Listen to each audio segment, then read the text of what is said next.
Hey guys. Tonight we begin in a place that feels comfortingly ordinary, almost boring. In that deeply medieval way where nothing exciting ever seems to happen on purpose. You're walking through a town that smells faintly of bread, smoke, and animals that probably live closer to people than modern zoning laws would ever allow.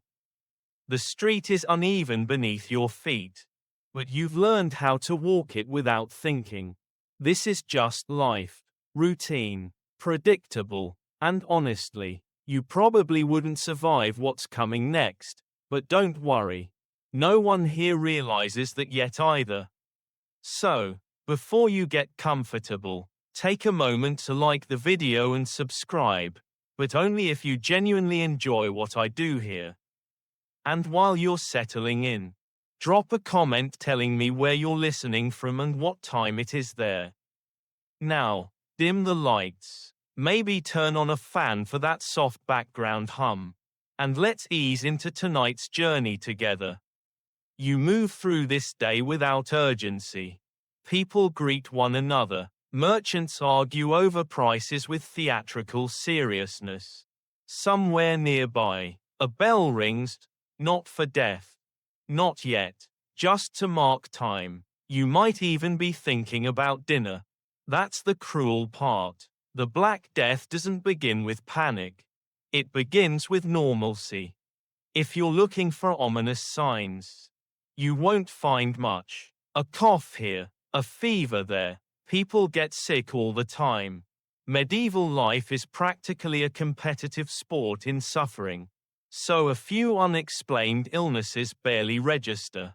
You've lived through bad harvests, minor wars, and the kind of hygiene situation that would make a modern doctor pass out instantly. Compared to all that, a little sickness feels manageable. You pass a rat scurrying along the edge of a building. You barely notice it. Why would you? Rats are everywhere. They're part of the background. Like mud or noise or that one neighbor who never stops talking. If someone told you this rat mattered more than the king, you'd laugh and keep walking.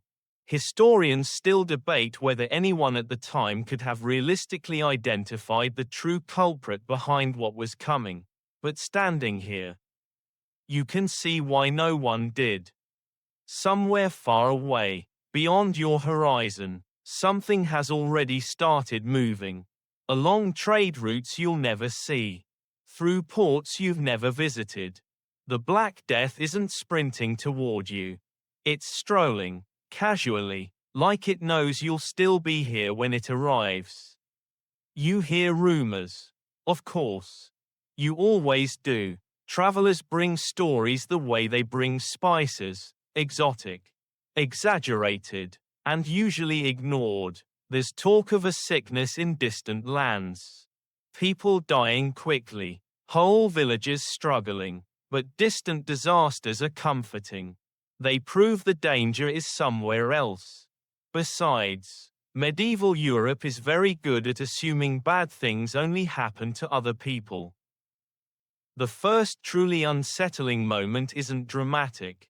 It's personal. Someone you recognize doesn't show up one morning. Then another. A shop stays closed longer than usual. A house feels too quiet. Still, there are explanations. Fever, weak constitution, God's will. Pick your favorite. Here's what makes this worse than you think. There is no shared alarm system.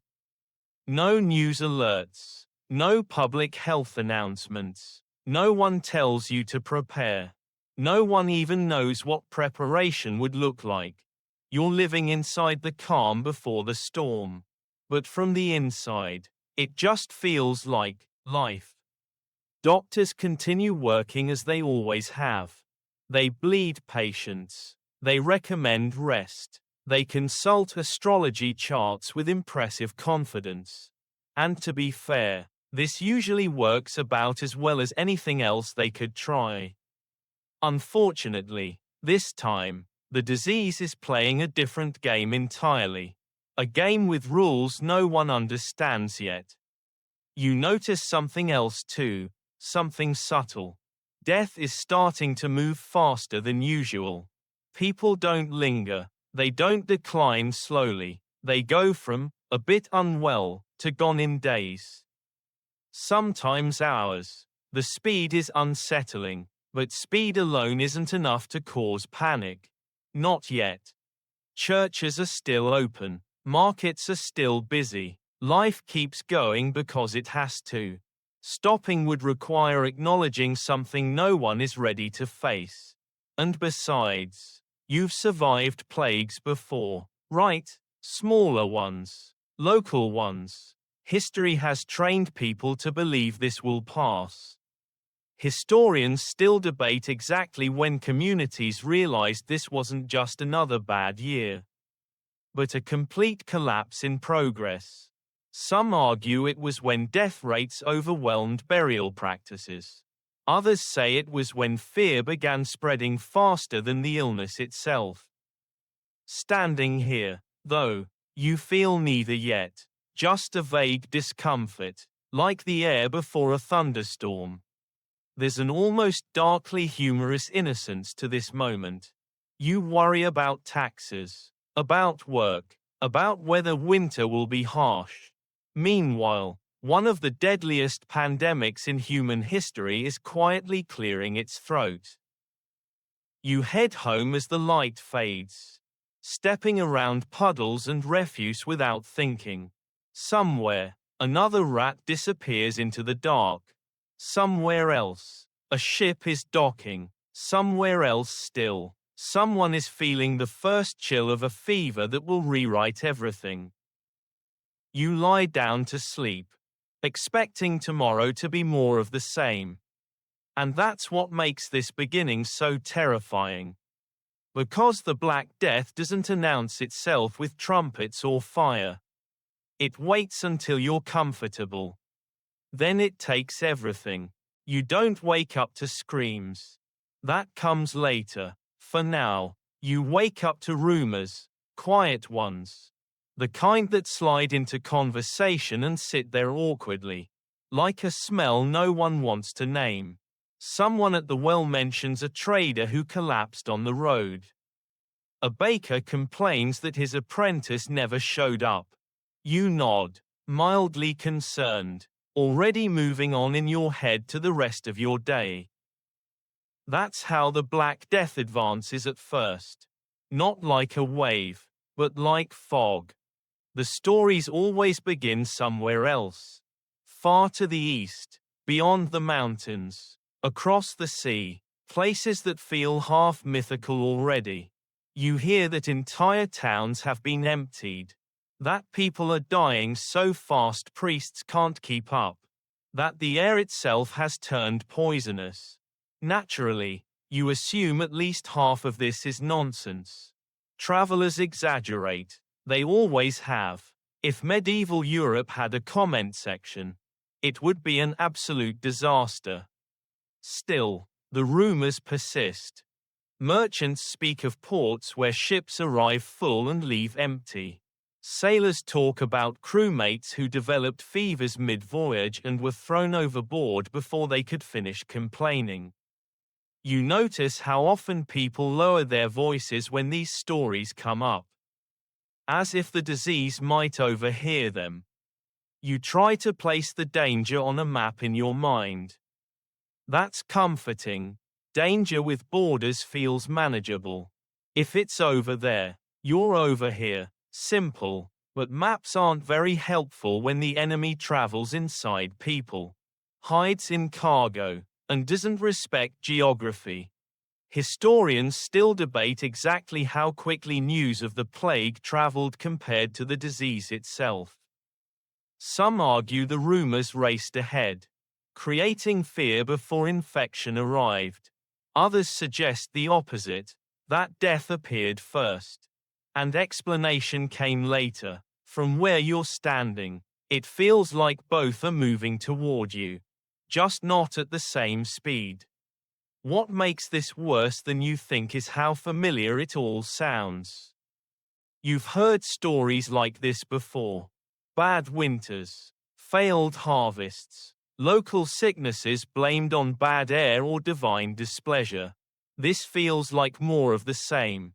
Just with better marketing. People reassure one another using phrases that have always worked before. It won't reach us. God will protect the faithful. These things burn themselves out. Meanwhile, trade continues. That's the part no one wants to stop. Goods must move. Coin must flow. Cities depend on it. And besides, cutting off contact would require admitting that the rumors are real. Denial is cheaper than preparation. And far more comfortable. You notice ships coming and going as usual. Barrels unloaded. Cloth inspected. Hands shaken. Everyone is very busy pretending nothing has changed. The plague doesn't interrupt commerce, it uses it. Every transaction is a potential invitation. There's an odd emotional whiplash to this stage. Fear and normalcy coexist awkwardly. One moment you're laughing at a joke.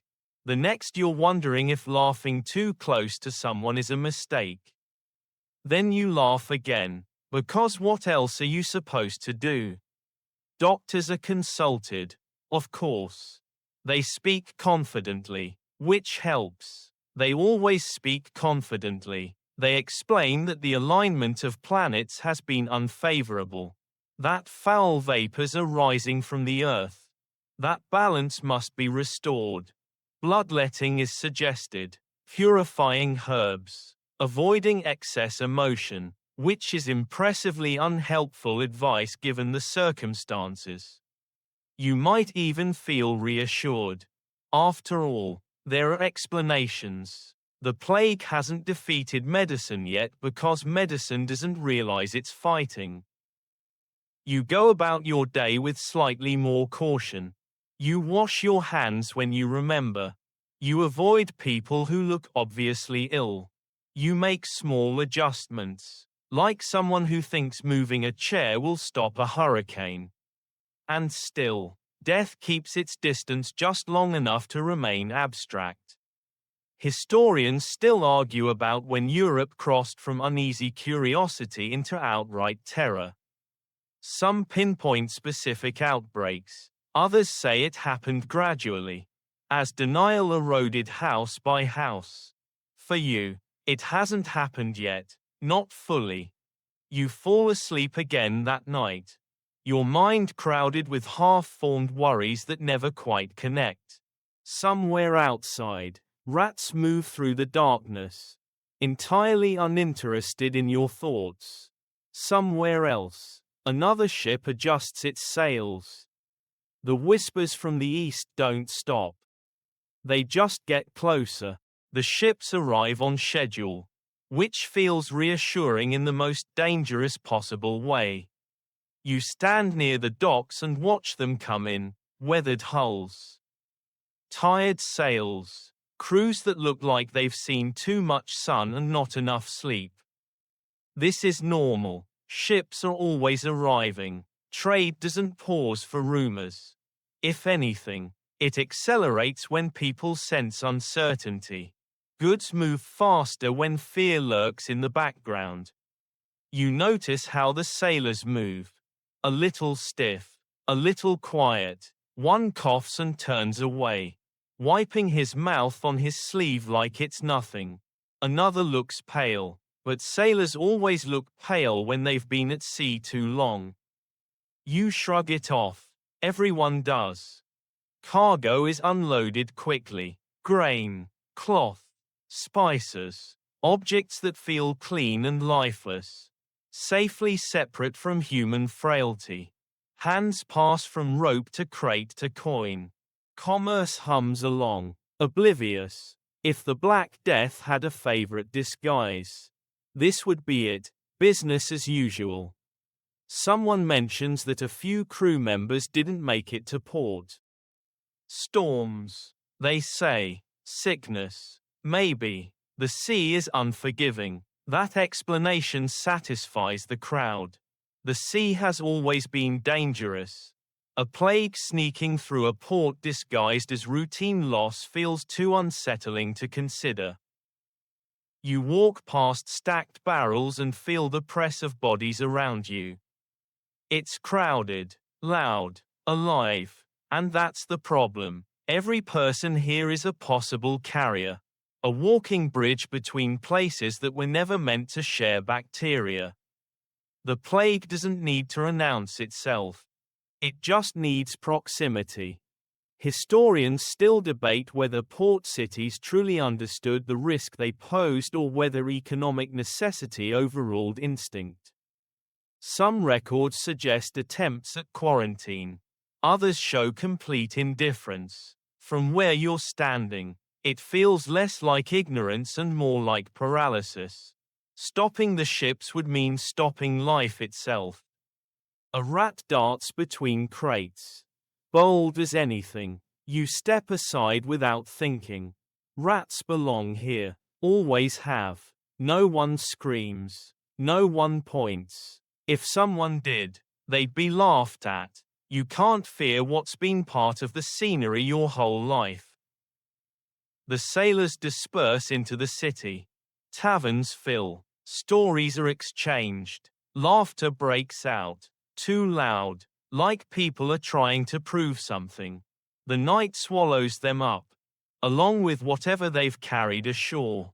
You head home, the sound of the harbor fading behind you. The next morning, someone from the docks is missing. Then another. Then someone you know mentions a fever that came on suddenly. Violently, with no warning. You listen more carefully now. The dots begin to edge closer together, though they still don't quite connect. Fear remains a shape without a name. Doctors start paying attention to the port.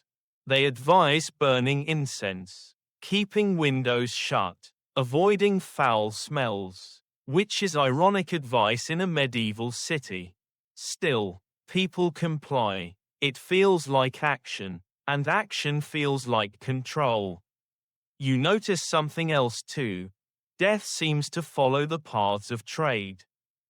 Dockworkers, merchants, innkeepers, people who touch many others for a living.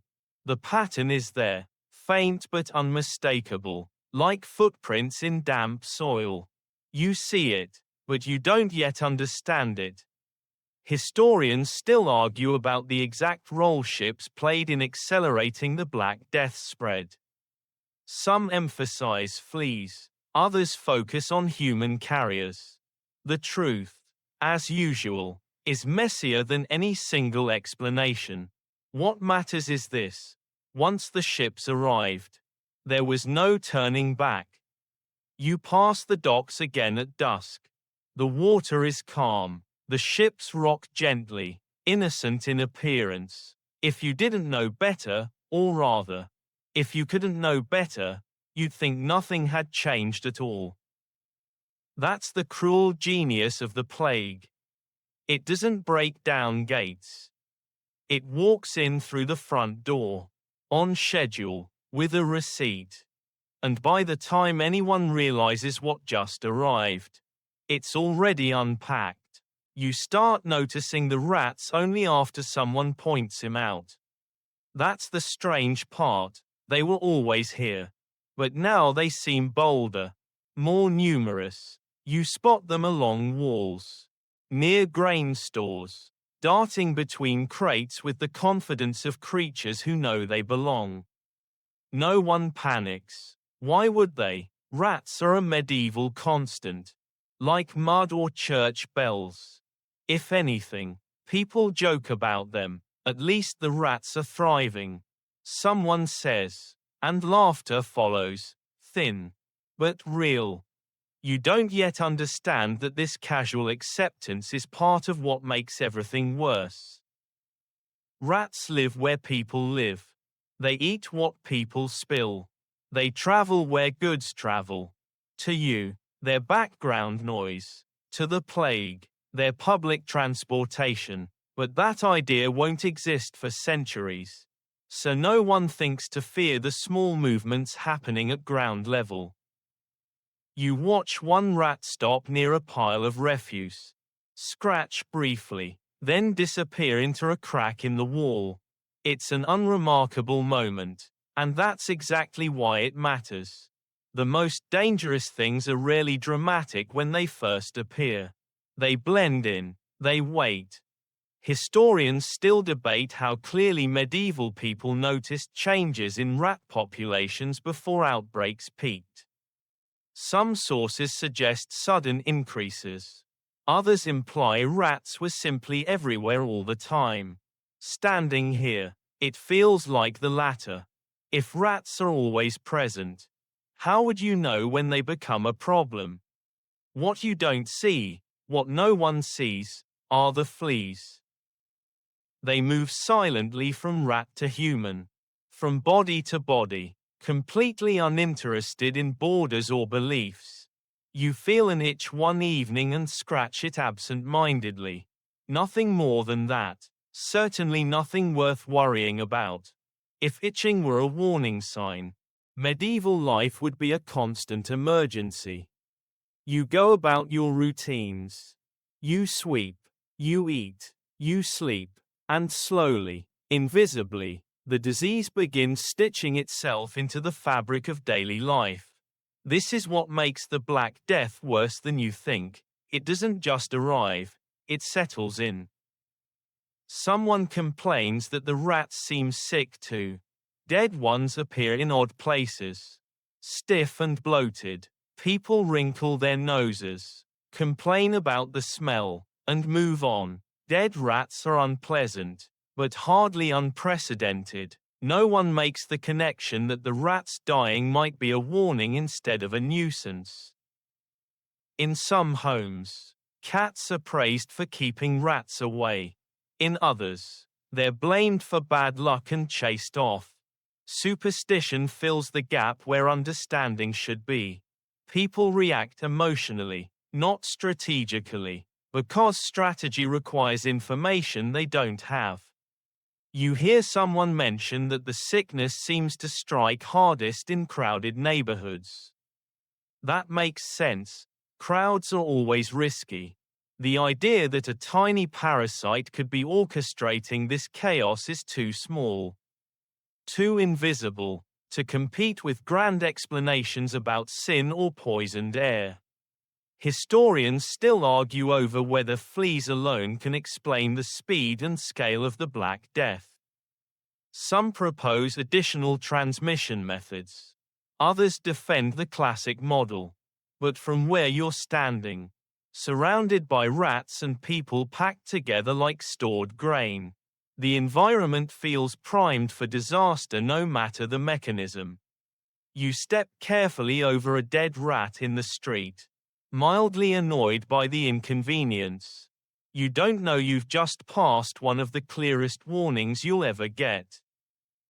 Because the rats aren't just dying, they're leaving. And when they do, their passengers start looking for new hosts. You, unfortunately, are exactly their type.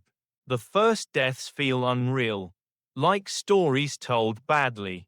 You hear about them second-hand, filtered through rumor and repetition. A man who was healthy last week collapses and dies within days. A woman wakes with a fever and never gets out of bed again.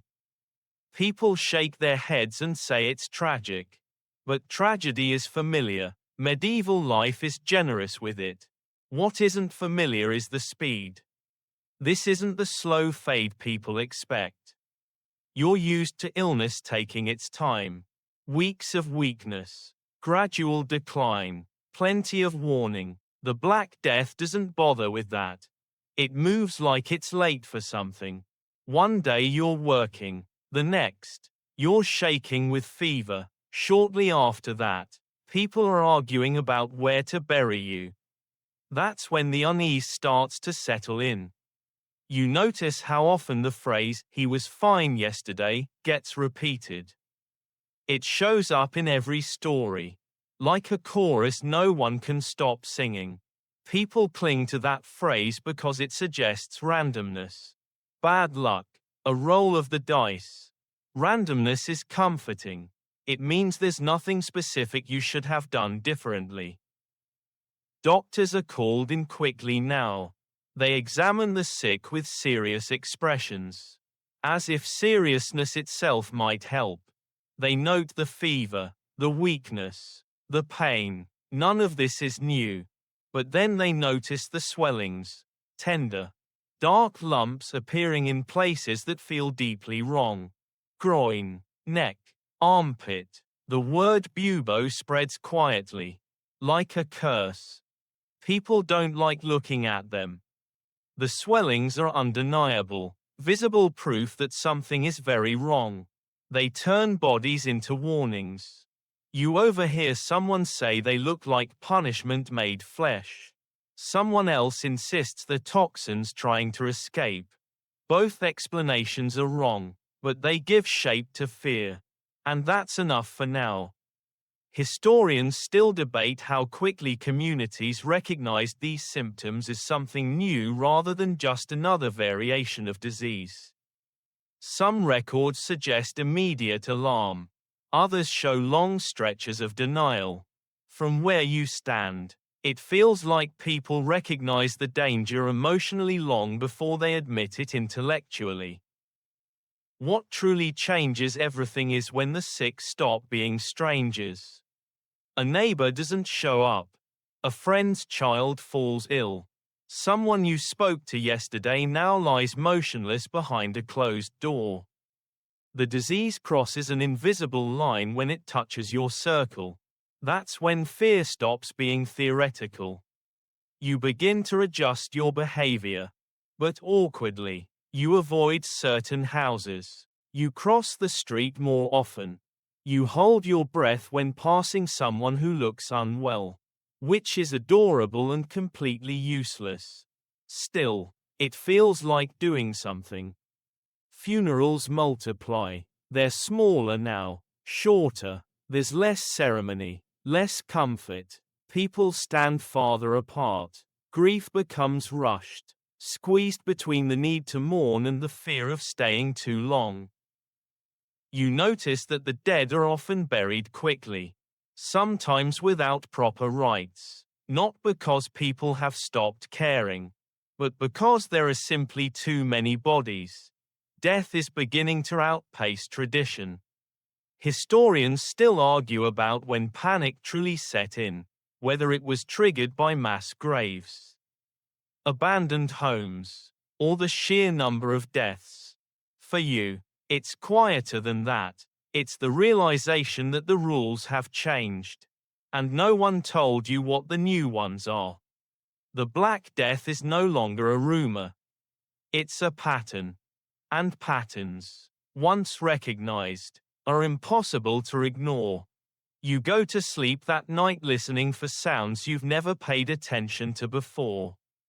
Coughs, footsteps, silence. Somewhere nearby, someone is dying quickly, and there's nothing you can do about it.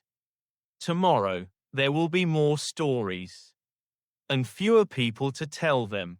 By the time the doctors admit something is wrong, they're already out of ideas. You watch them work with increasing unease.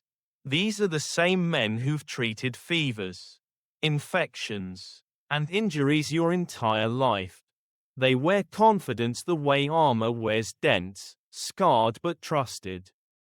Now that confidence starts to crack.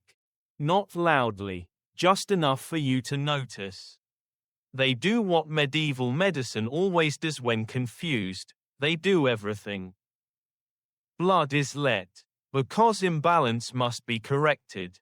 Leeches are applied with professional seriousness. Like tiny consultants no one remembers hiring.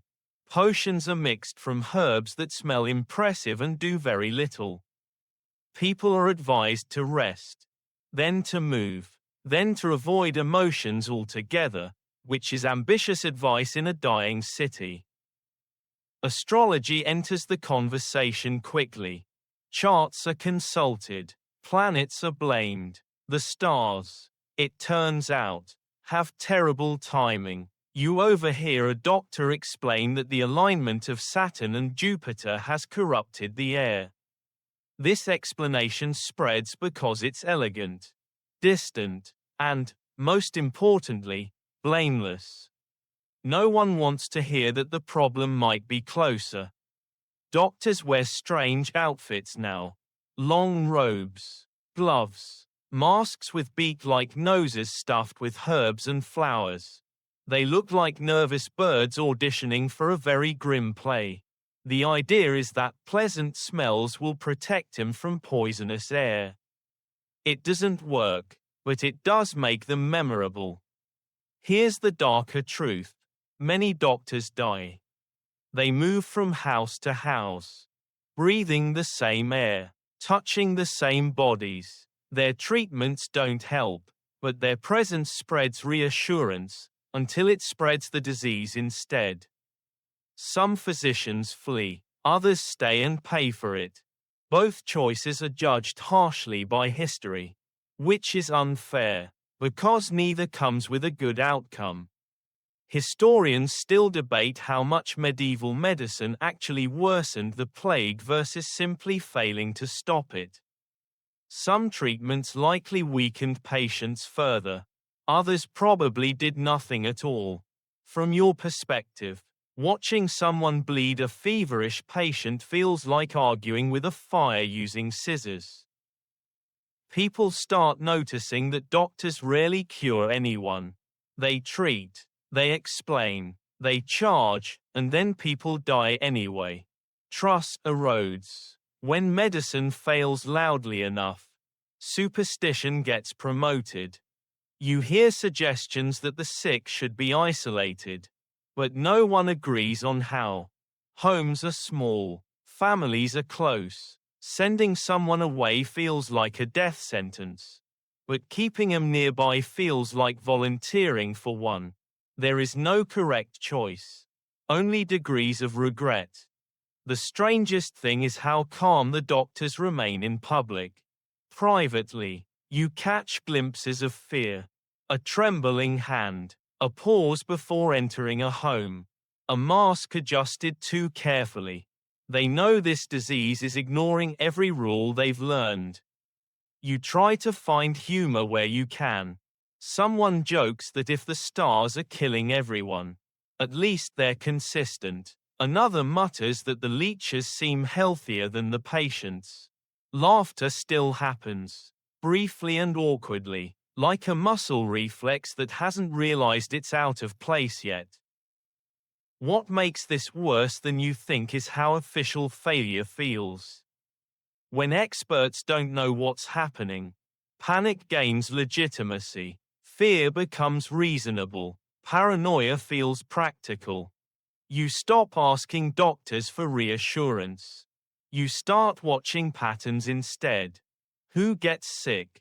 Who survives? Who disappears overnight? Medicine has lost the narrative, and rumor rushes in to replace it. By the end of the week, you realize something chilling.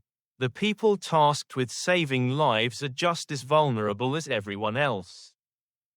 And if they can't stop this, who can? You go to sleep that night with the faint, ridiculous hope that tomorrow someone will wake up with answers. They won't. Tomorrow, the plague keeps teaching, and everyone keeps failing the test. You hear the word before you ever see it, and once you've heard it, you can't stop listening for it. Bubo. People don't like saying it out loud at first. It sounds too specific, too real, like naming it might invite it closer. So they whisper instead, they gesture, they lower their voices and glance around, as if the swellings themselves might be listening. Then you see one. It's not subtle, that's part of the horror. The swelling rises under the skin like something trying to escape. Dark and angry, tender enough that even fabric brushing against it causes pain. Groin, neck, armpit, places where the body is already vulnerable. The body, it seems, has chosen these locations deliberately, like it wants to make a point. You try not to stare. Everyone tries not to stare. But it's hard to look away from proof. This is when fear accelerates. A fever can be dismissed. A cough ignored. But these swellings feel like a countdown clock embedded in the flesh. People start doing mental math the moment they see one. How long do they have? How long before I should leave? The answer is rarely comforting. Some people die within days. Others last a little longer. Long enough for hope to sneak in and make things worse. You watch families cling to that hope. Rearranging bedding, fetching water, praying harder. When death arrives anyway, it feels like betrayal on top of grief. Historians still debate whether medieval people immediately understood how fatal these symptoms were, or whether that knowledge spread gradually through experience. From where you're standing, it feels like learning through trauma. One case teaches a neighborhood. A dozen cases teach a city. The swellings become social markers. People avoid anyone rumored to have them. Streets shift. Markets reorganize themselves without discussion. Sick areas thinning out as if pushed by an invisible hand.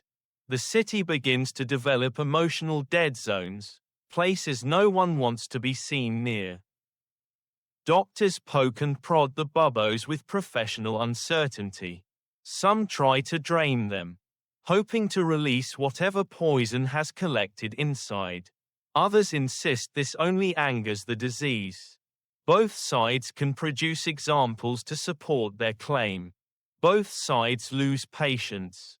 You hear someone joke, weakly, that at least the disease is considerate enough to label its victims. The joke lands poorly, but it lands. Humor still exists here, thin and defensive, like a shield made of paper. There's a new fear now, not just of dying, but of being seen dying, of being marked, of having your body announce your fate before you can process it yourself. People start checking themselves obsessively, hands probing skin for any sign of swelling. Every ache becomes suspicious. Sleep becomes difficult. You lie awake cataloging sensations. Was that tenderness always there? Is that warmth normal? You promise yourself you're imagining things. And then you imagine more things. What makes this worse than you think is how public it all becomes. Illness loses privacy. Bodies become messages. A single bubo can empty a street faster than any official order ever could. Historians still argue about whether the visibility of plague symptoms intensified panic beyond what the death toll alone would have caused. It's hard to measure fear, but you can feel it now.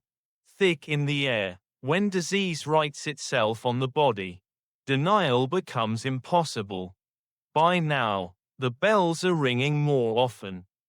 You don't count them, you don't want to.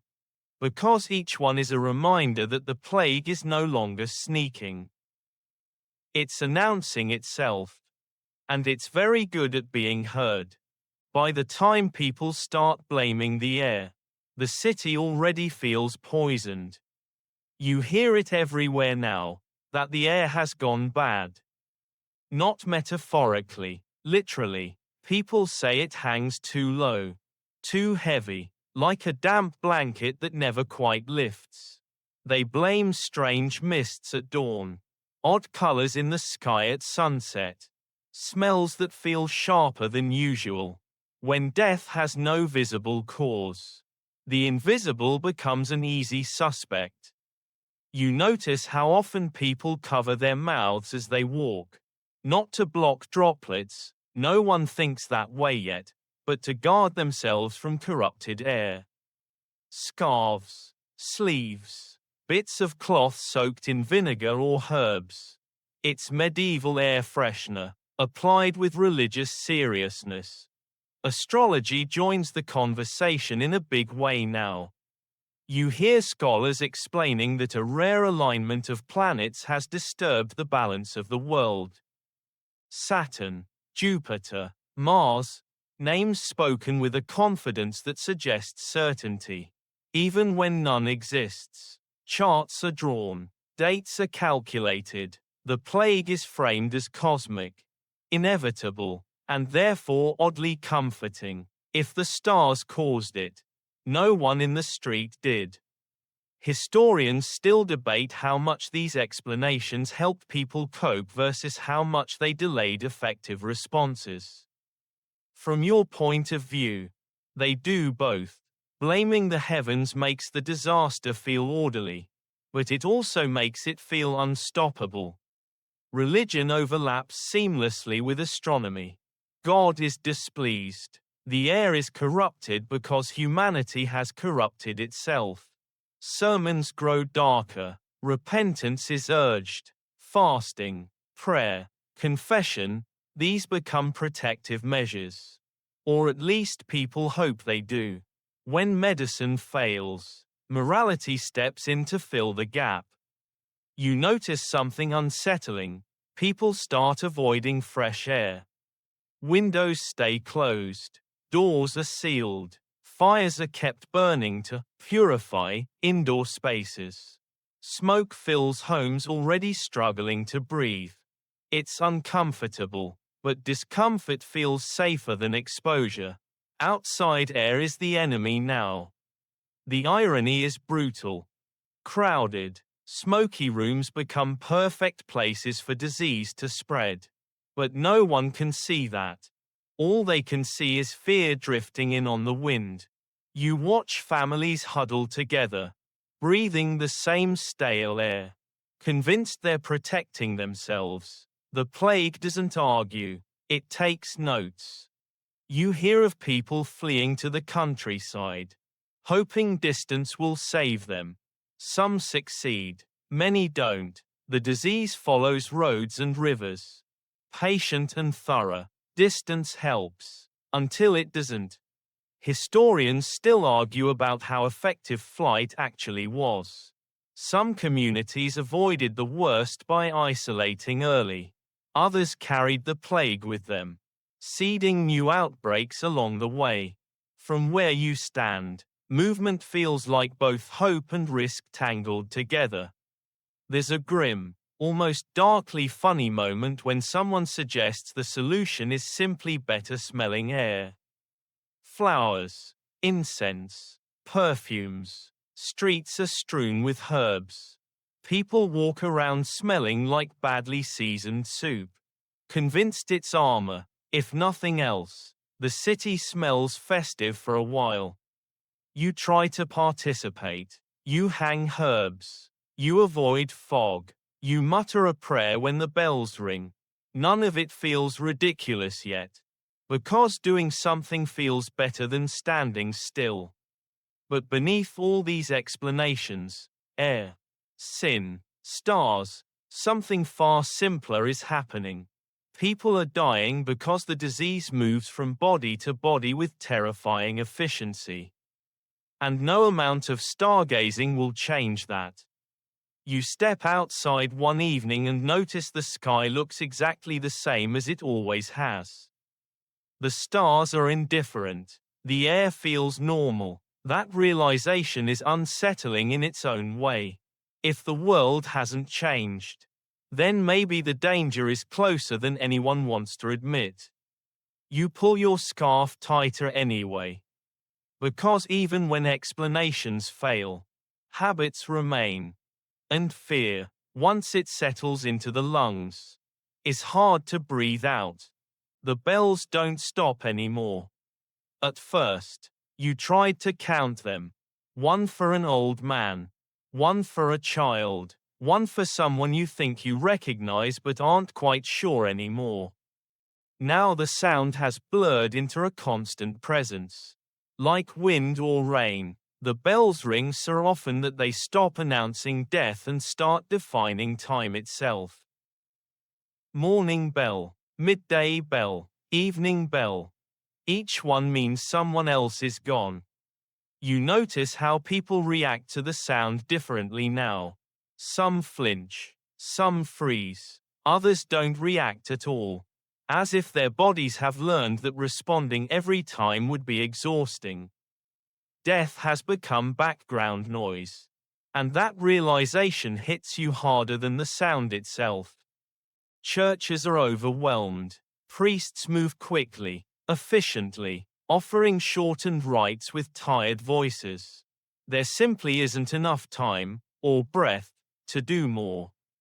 The spiritual infrastructure of the city is buckling under the same weight as everything else. Faith hasn't vanished, but it's being rationed. Historians still debate how this constant exposure to death altered medieval psychology. Whether people became numb or simply learned to compartmentalize. Standing here, you suspect it's both. The mind adapts or it breaks. And most people don't have the luxury of breaking right now. You walk past the church and see a line forming, not for confession, but for burial slots. People wait quietly, holding small bundles, expressions flat with exhaustion. Grief has become procedural. There's paperwork now, schedules. You never thought you'd see death organized like this. But here it is, running on a timetable. The bells change how you move. You walk faster, linger less. You avoid conversations that might end in bad news. Every ring feels like a reminder that time is slipping, and you don't know how much of it you've been allotted. There's a dark, almost inappropriate joke going around. At least the bell ringer still has a job. Someone laughs too loudly, someone else doesn't laugh at all. Humor is starting to misfire, but people keep trying it anyway. Old habits die slower than people do. You notice that the bells are ringing even at night now. That's new. Death used to respect daylight. Now it works overtime. Sleep becomes fragmented, interrupted by sound and thought. You dream of bells. You wake up convinced you've heard one, only to realize it was just your heart beating too loudly. Historians still argue whether the soundscape of the plague, bells, carts, prayers, played a role in spreading fear faster than the disease itself. Fear travels faster than fleas. After all, listening to the bells echo through narrow streets, you understand how panic can be carried on sound alone. The bells also change how people worship. Services are shorter, attendance thins. Some stop coming entirely, afraid of crowds. Others attend more often than ever, desperate to stay ahead of whatever judgment they believe is coming.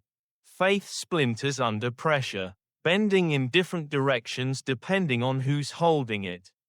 You realize something unsettling: the bells have become comforting. Not because they're pleasant, but because they're predictable. In a world where nothing else makes sense, the steady ringing offers structure, proof that the world is still functioning, even if badly, even if cruelly. When a bell doesn't ring for a while, that's when people grow uneasy. Silence now feels suspicious. You catch yourself listening for the next ring, waiting for it like an update you don't want but expect. You stand still as another bell begins. Its sound rolling across rooftops, sinking into stone, settling into your chest. You don't ask who it's for. That question feels pointless now. The Black Death doesn't just kill people.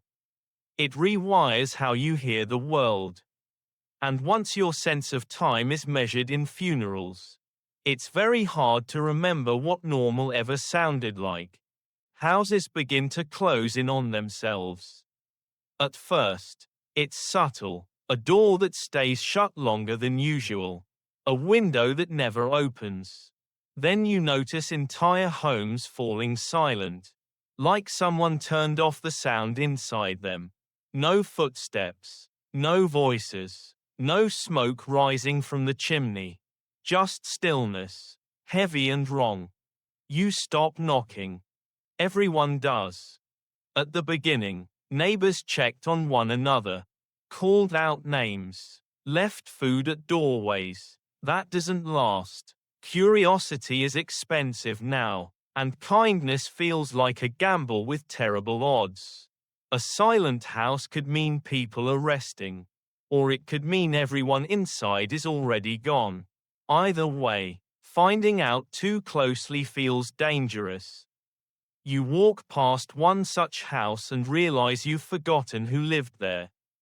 That scares you more than the silence itself. The plague doesn't just empty homes, it erases memories. When enough people vanish quickly, details blur, faces merge, names slip away, the city loses its texture. Inside some houses, entire families fall ill at once. There's no one left healthy enough to fetch water, to tend fires, to bury the dead. Curtains rot in the windows. Doors hang open just enough to reveal darkness inside. You catch glimpses of furniture untouched, meals half prepared, lives paused mid-sentence. Historians still debate how often whole households died versus partial survival, but everyone agrees this happened often enough to terrify entire neighborhoods. A single empty house becomes a warning sign, a kind of unofficial quarantine marker that no one announces but everyone respects. You notice people rerouting their daily paths. Streets subtly change importance. Some are avoided entirely, even if they're the shortest route. Others grow crowded, not because they're safer, but because fear herds people together in unpredictable ways. There's an odd contradiction at work. People fear proximity, yet they also fear isolation. Being alone feels dangerous in a different way. If you fall ill, who will notice? Who will help? So homes become fortresses with thin walls, crowded with family members who might already be incubating the disease. You overhear a man arguing with his wife about whether to check on her sister. The argument is quiet, urgent, unresolved. You don't hear how it ends. You don't need to. You've heard this argument in different forms all over the city. Some houses are marked. A symbol scratched on a door. A warning chalked onto stone.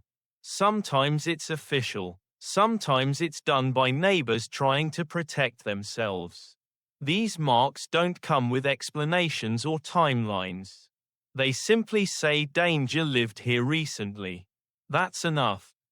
Historians still argue about how effective such informal quarantines were. Did they slow the spread? Or did they simply concentrate fear? From where you stand, they feel less like strategy and more like instinct, an attempt to draw lines in a situation that refuses to respect them. You feel the city shrinking. Not physically, but socially. Your world narrows to the handful of people you still see regularly. Everyone else fades into absence. When someone disappears from your routine, you note it with a dull, practiced sadness and keep moving. There's no energy left for shock. There's a grim, almost inappropriate thought that slips in, at least rent is cheaper now. You don't say it out loud. You don't even fully think it. But your brain reaches for humor wherever it can find it.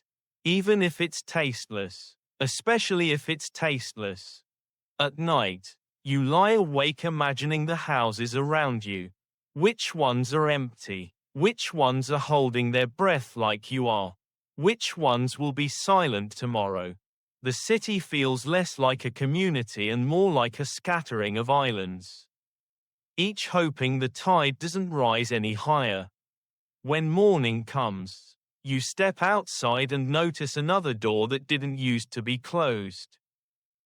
You pause. Then you walk past. Because in a city where homes turn silent overnight, learning when not to look becomes a survival skill. The ground itself starts to change. You notice it first near the edges of the city, where the soil has been disturbed too often. Too recently, mounds appear where there were none before. Not neat graves with markers and prayers, but long, shallow impressions hastily covered and already sinking. The earth doesn't have time to settle before it's opened again. This is when mass graves stop being shocking and start being practical. You watch carts move through the streets at dawn and dusk, loaded not with goods but with bodies wrapped in whatever cloth could be spared. Sometimes there's a bell, sometimes there isn't. The dead are no longer escorted with ceremony. They're transported like a problem that needs solving quickly before it causes another. People stop asking who is being buried. The answer is always the same: too many. Historians still debate exactly when communities abandoned individual burials in favor of mass graves, and whether it happened everywhere at once or in waves. From where you stand, it feels less like a decision and more like a surrender. Tradition loses arguments to arithmetic. There are simply more bodies than rituals. You notice how quiet these burials are. No speeches. No tears loud enough to carry. Grief has learned to be efficient. Families either don't attend or stand at a distance, watching from behind walls or windows. Mourning has become something you do privately. Later, if at all. The smell hangs in the air now. Unmistakable. Earth turned too often. Bodies buried too quickly. You wrinkle your nose and keep walking, pretending this is normal. Pretending anything can be normal right now feels like a small act of rebellion. You overhear someone argue that mass graves are sinful, that each soul deserves its own place. Another voice responds, flat and tired, that souls don't need spacing, bodies do. The conversation ends there. No one has the energy to debate theology with a shovel in hand. Children stop playing near certain fields. Animals avoid him too, even without signs or warnings. Everyone knows where death has pooled. The landscape begins to remember things people would rather forget. Historians still argue about how these mass burials affected long-term memory of the plague. Did they make it easier to forget individuals? Or did they deepen the trauma by turning loss into something impersonal? Watching the earth swallow dozens at once, you suspect it did both. There's a strange shift in language. People stop saying buried and start saying taken care of. The words soften the act just enough to make it bearable. Language, like everything else, adapts to survive. You realize something quietly horrifying. The city has stopped planning for the future. There's no talk of where new homes will go, or how fields will be used next year. Everything is focused on the immediate problem of where to put the dead. When a society reaches that point, time collapses into a single, endless present. At night, you dream of earth closing over sound, of bells muffled by soil, of names pressed together until they're unreadable. You wake up unsettled, not because the dreams are graphic, but because they feel accurate. In the morning, another cart passes. No one looks. Because once the ground itself starts filling up, you understand something deeply and instinctively. This isn't a bad season. It's a collapse. And it's still not finished. You notice the children next. Not because they're loud, but because they're suddenly too quiet. At first, people told themselves comforting stories, that the young would be spared. That innocence counted for something. That God wouldn't be that cruel. Those stories don't last long. The plague doesn't pause to admire anyone's age. It doesn't negotiate. It arrives wherever bodies are warm and close together. Which, inconveniently, describes children perfectly. You see smaller shrouds on the carts now. That detail lands harder than most. Adults dying is tragic but expected. Children dying feels like a mistake the world should correct automatically. Instead, it keeps happening. Fevers burn through small bodies faster. Dehydration hits harder. The timeline is cruelly efficient. Parents hover constantly, torn between comfort and terror. Every cough becomes a crisis. Every warm forehead sends panic racing through the house. Some parents refuse to let their children leave at all. Others send them away to relatives in the countryside, gambling that distance will do what love cannot. Historians still debate whether children actually died at higher rates or whether their deaths simply felt more visible and devastating. Numbers blur when grief takes over. What's clear is that the loss of children shattered one of the last emotional defenses people had left. You watch a mother carry a child through the street, wrapped tightly, moving too fast, as if speed alone might outrun fate. People step aside without being asked. Not out of respect. Exactly, out of fear. Fear that this scene is contagious in more ways than one. Schools empty. Apprenticeships stall. The sounds of learning, recitation, laughter, clumsy mistakes, fade from the city. The future, which children usually represent, feels suddenly abstract. Hard to imagine, harder to believe in. There's a strange cruelty in how quickly people adapt. When enough children die, shock dulls. Conversations grow flatter. Someone mentions a lost child the way they might mention bad weather. Not because they don't care, but because caring deeply about every loss would break them completely. Historians still argue about how this generational trauma shaped the societies that followed. Some suggest it hardened people, making them pragmatic and unsentimental. Others believe it made them desperate for meaning, for explanations that could justify so much loss. Standing here, you can see both forming at once. There's also guilt. Survivors, especially parents whose children live, carry it quietly. Why mine? What did I do differently? The questions have no answers. But they linger anyway. Survival becomes something to apologize for. You hear a grim joke circulate, whispered with the kind of laughter that doesn't reach the eyes. At least there will be fewer mouths to feed next winter. No one responds. The joke wasn't meant to be funny. It was meant to release pressure. It fails. The plague doesn't just kill children. It steals their absence from the future. Fewer hands to work fields. Fewer minds to inherit stories. The damage stretches forward in time, long past the last burial. As night falls, you notice how carefully parents tuck in the children who remain. Every movement gentle, every breath counted. Sleep becomes a fragile agreement rather than a routine. You lie awake listening to the quiet houses around you and realize something devastating. A society can survive losing its elders. But when it starts losing its children, it begins to doubt whether survival is the right word at all. And still, the plague keeps going, unimpressed by hope, unmoved by age, completely uninterested in what anyone thought was sacred. You learn to fear touch. Not dramatically at first. It begins with hesitation, a half-second pause before a handshake.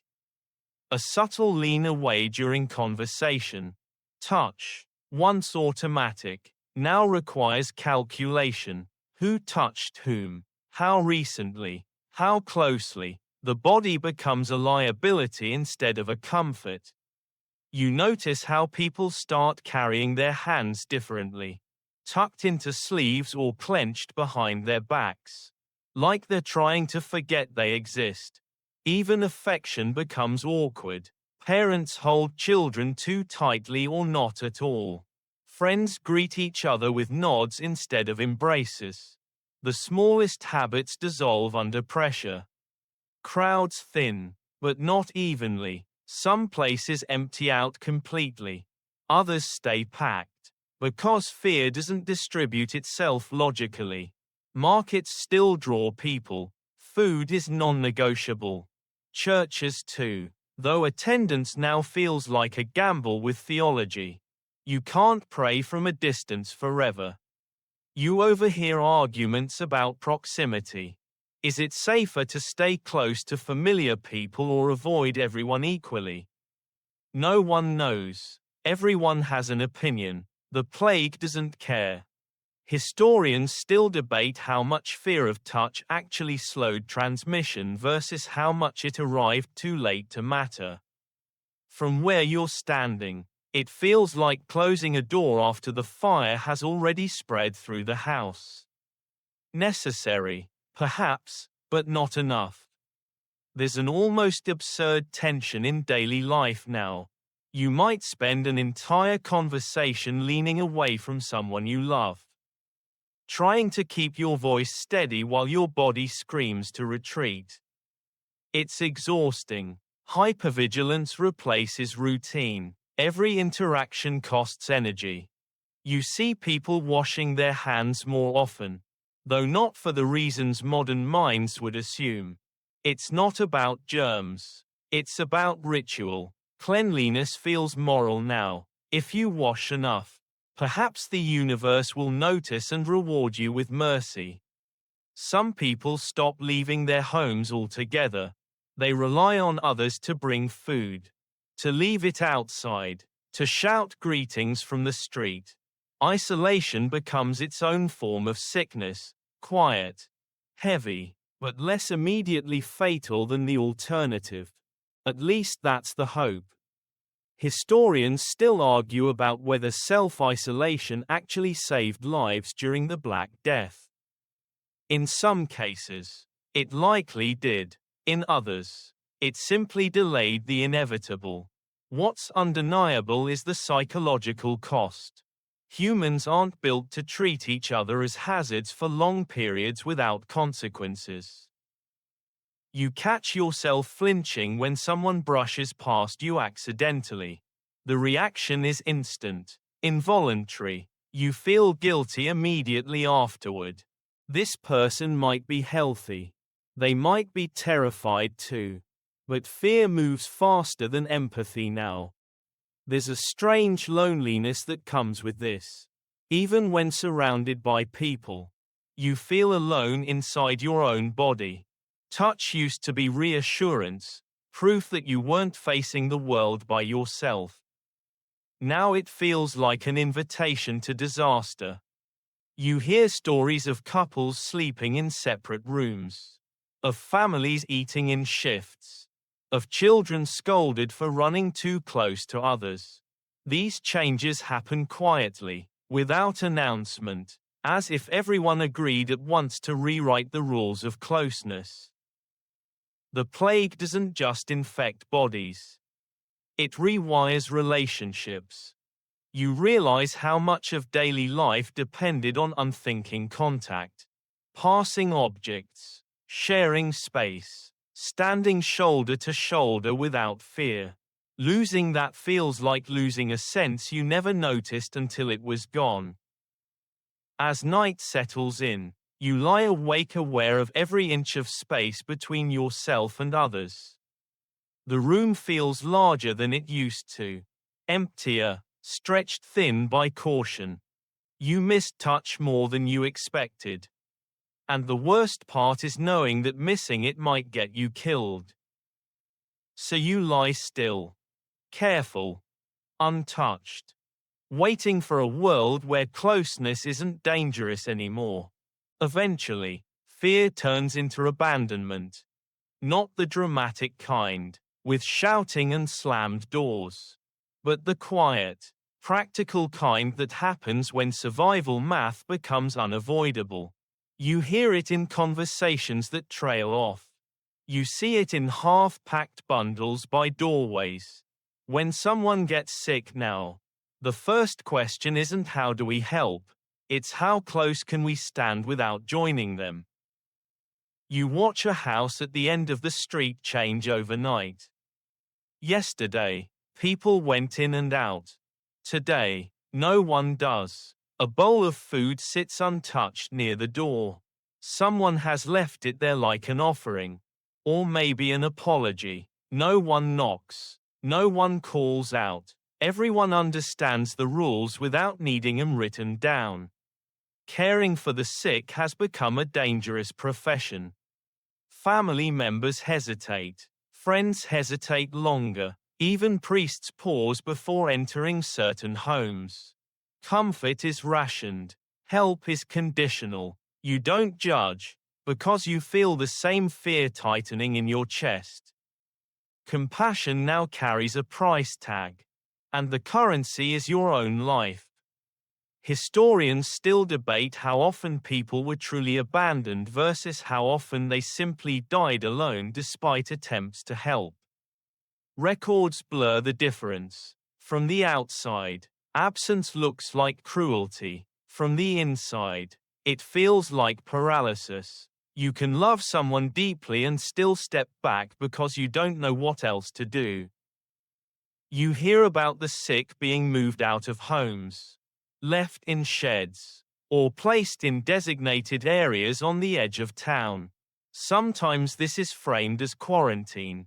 Sometimes it's framed as mercy, for the family, not the patient. The language shifts depending on who's speaking. There's a grim, almost bureaucratic efficiency to it. If the sick are isolated, the healthy can keep working, keep eating, keep pretending the world hasn't collapsed entirely. Survival becomes collective and individual at the same time, pulling people in opposite directions. You overhear someone say, with surprising calm, that it's better for one person to die alone than for 5 to die together. No one argues. That logic settles in like a cold fact. Impossible to dislodge once it's spoken. The sick know what's happening. That might be the cruelest part. They feel the distance grow. They notice how voices change, how visits shorten, how help arrives indirectly, food slid across thresholds, water left just out of reach. They understand what that means. You don't need a medical education to recognize abandonment when it happens slowly enough. Historians still argue about the psychological toll this took, especially on survivors. Did people harden? Did guilt linger for decades? Some letters suggest lifelong regret. Others show remarkable emotional numbness. You suspect many carried both. Depending on the day. There's a dark kind of humor that creeps in here too. Someone jokes that at least solitude is fashionable now. Another mutters that being ignored used to be an insult, not a public health strategy. The jokes fall flat, but they exist. Humor keeps showing up to work long after it should have quit.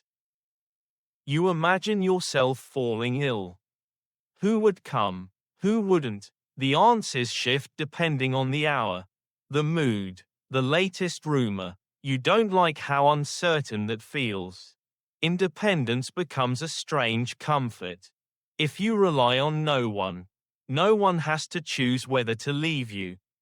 As the city adapts to this new cruelty, you notice how quickly it becomes normal.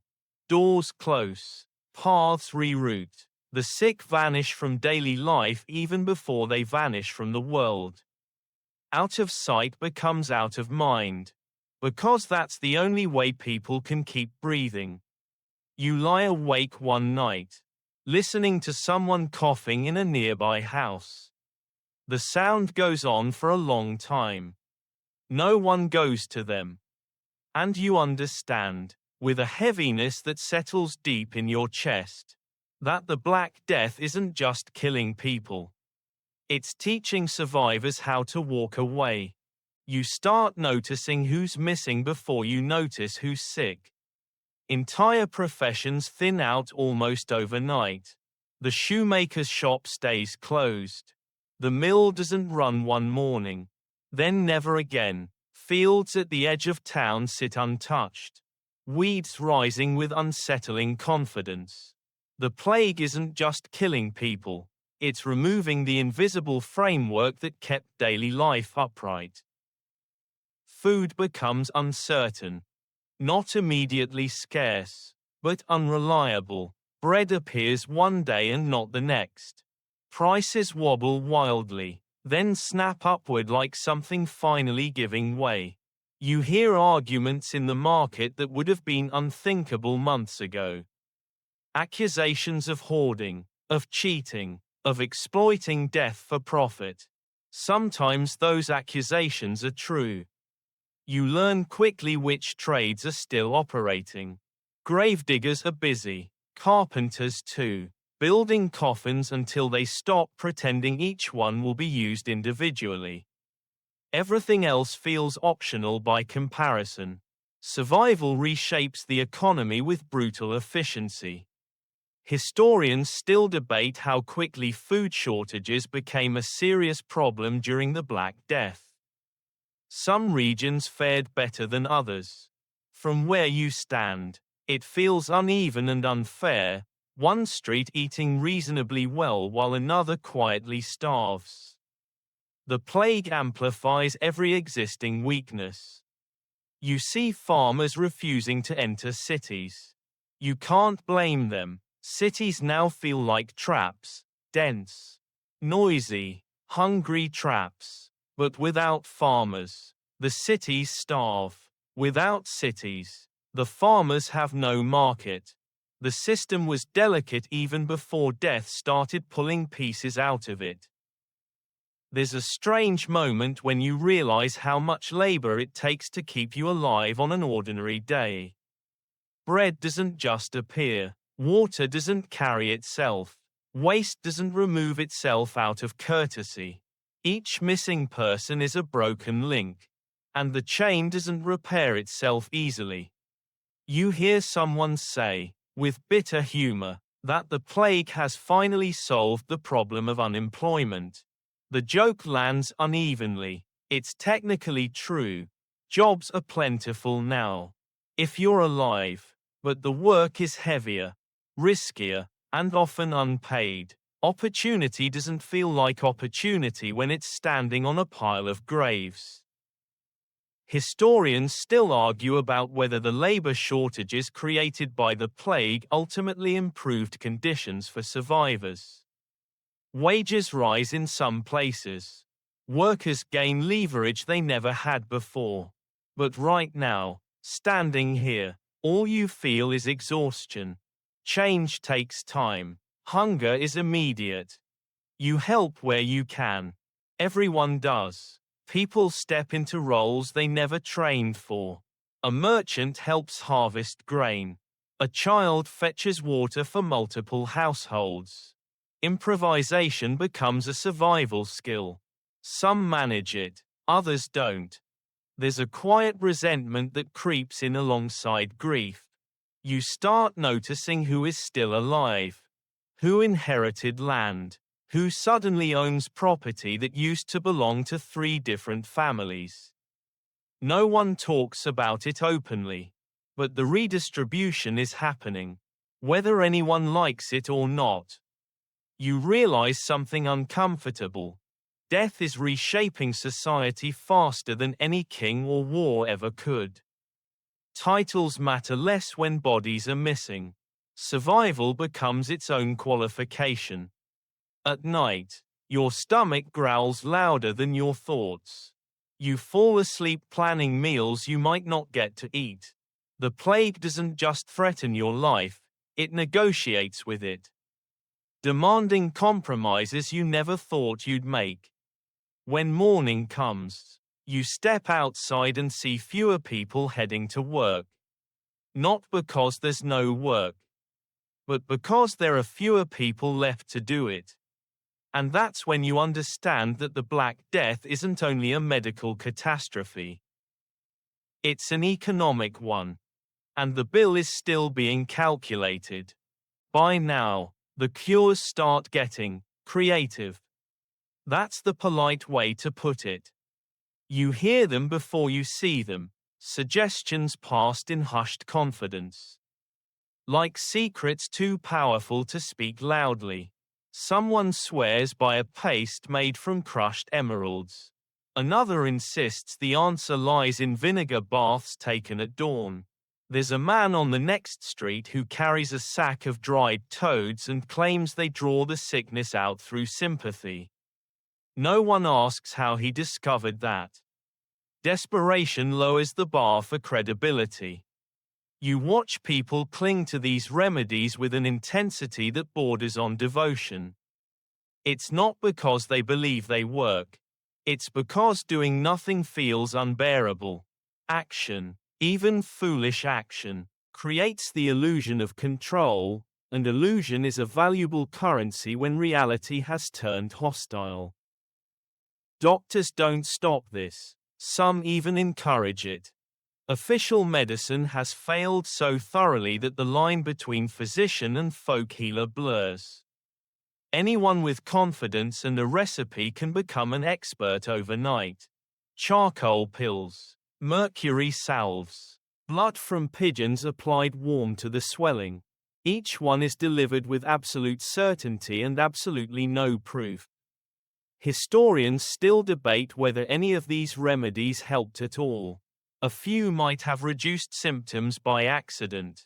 Most did nothing. Some made things worse. From where you stand, watching a man willingly ingest something that smells like a crime against nature.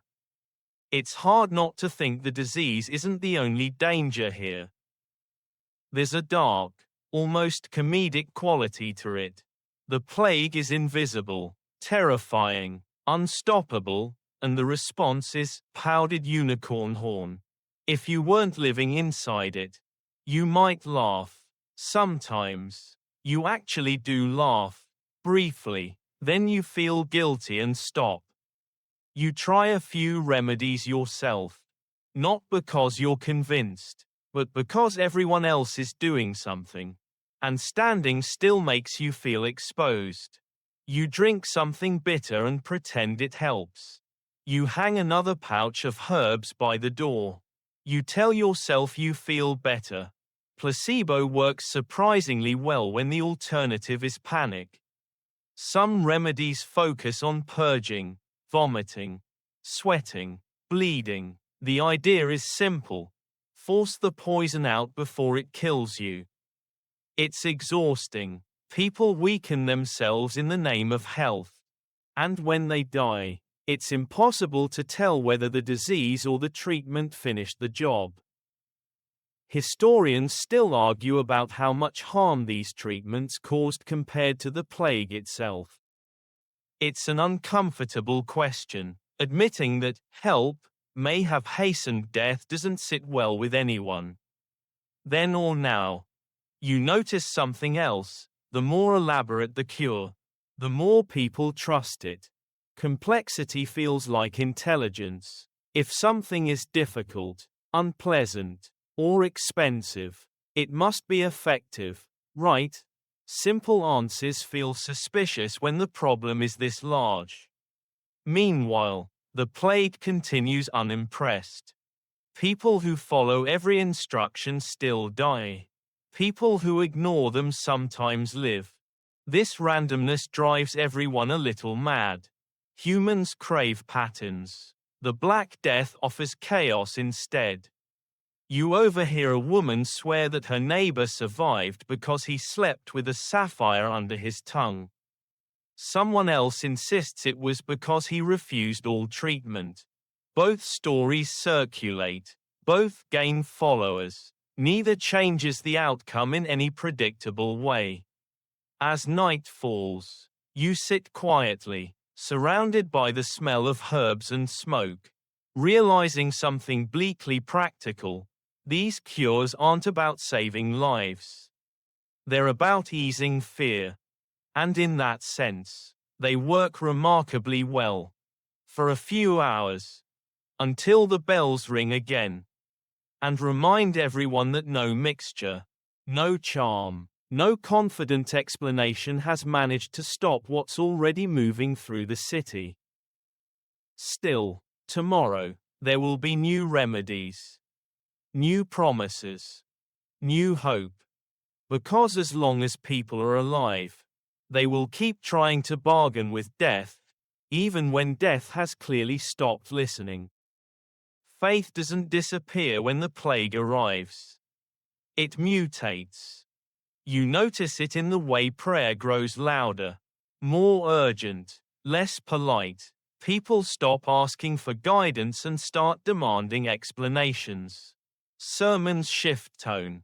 God is no longer distant and mysterious, he is angry, disappointed, actively keeping score. The plague, according to many, isn't just a disaster, it's a message. And the message is not subtle. You see groups forming in the streets, men and women walking barefoot, chanting, whipping their own backs until the skin breaks. Flagellants, they're called. They believe pain can cancel pain. That suffering offered willingly might convince God to stop the suffering imposed. Blood becomes currency. Guilt becomes performance. Crowds gather to watch. Some join in, others recoil. The sight is both horrifying and compelling, like watching someone argue with the universe using their own body. You don't know whether to admire their conviction or fear it. Historians still debate how widespread these movements truly were and how effective they felt to participants. What's clear is that they offered something the plague took away: purpose. When death feels random, punishment feels structured. If suffering is deserved, then it can also be corrected. You hear preachers shouting that the end is near, that this is divine cleansing, that only the truly faithful will survive. Conveniently, this explains everything and nothing at once. Survivors are righteous, victims are warnings. No further investigation required. The church struggles to control the narrative. Official clergy urge moderation, prayer without spectacle, obedience without panic. They worry, quietly, that these movements are getting out of hand. And they're right. Faith untethered from restraint can be as dangerous as disease. You see families torn apart by belief. One person joins a procession. Another refuses. Accusations fly. Fear sharpens faith into a weapon. Suddenly, it's not just about surviving the plague, it's about proving you deserve to. Historians still argue about whether these religious movements worsened the spread of the disease by encouraging mass gatherings. It's hard to imagine they didn't. But again, people didn't gather because it was safe. They gathered because isolation felt like despair. There's a strange irony in it all. The plague thrives on closeness. And faith responds by pulling people together harder than ever. Chanting, marching, touching, believing. The disease doesn't argue theology. It accepts the invitation. You attend a service one evening. Standing near the back, trying not to touch anyone.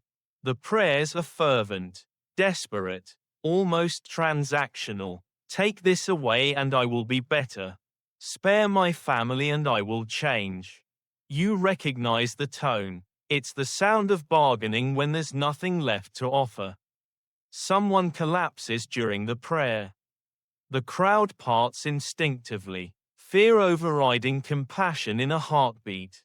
The service ends early. No one talks about what happened. Silence fills the gap where certainty used to be. You walk home afterward feeling hollow. Faith was supposed to explain this, to soften it. Instead, it has sharpened the edges, dividing people into the saved and the suspect. And yet, you keep praying. Not because you believe more than before, but because belief feels like one of the last things no one can take from you. Even if it doesn't work, even if it never did. The Black Death doesn't destroy faith. It stress tests it. And like everything else in this city, some parts crack, some parts harden, and some become unrecognizable under the pressure. As night falls, you hear chanting in the distance. You close your door, not against God, but against the crowd. Eventually, fear looks for a face. It isn't enough to blame air, or stars, or even God. Those are too distant, too abstract. When death keeps knocking and no one can answer the door, the mind starts searching for something closer, something human-sized to hold responsible. That's when the accusations begin. Quietly at first, a sideways glance, a muttered comment about them. You notice how certain families are spoken about differently now. Their names lowered, their presence suddenly uncomfortable. They dress differently, eat differently, pray differently, and in a city starving for control, difference starts to feel dangerous. You hear the first rumor at the market. Someone says the wells have been poisoned. Someone else says they know who did it. The claim spreads faster than the disease ever did. Because it comes with clarity. A villain, a reason, an explanation that fits neatly into fear. Historians still debate how widespread these accusations truly were and whether they emerged independently in different regions or followed predictable patterns of social stress. Standing here, though, you can feel how inevitable it was. When suffering has no logic, blame becomes a form of comfort. You watch neighbors turn on neighbors. People who traded together, joked together, lived side by side for years suddenly look at each other like strangers. Like threats, crowds gather, not to mourn, but to accuse. Evidence is optional, suspicion is enough. In a plague, certainty is rare, but anger is plentiful. There's a terrible efficiency to it. Once blame has a target, fear feels productive. It has somewhere to go.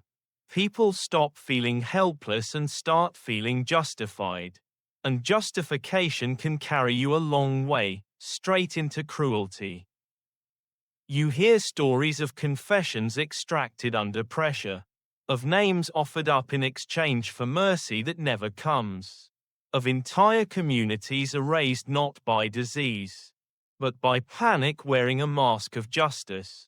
The plague doesn't kill these people. People do. Historians still argue about whether such violence significantly reduced fear or merely redirected it.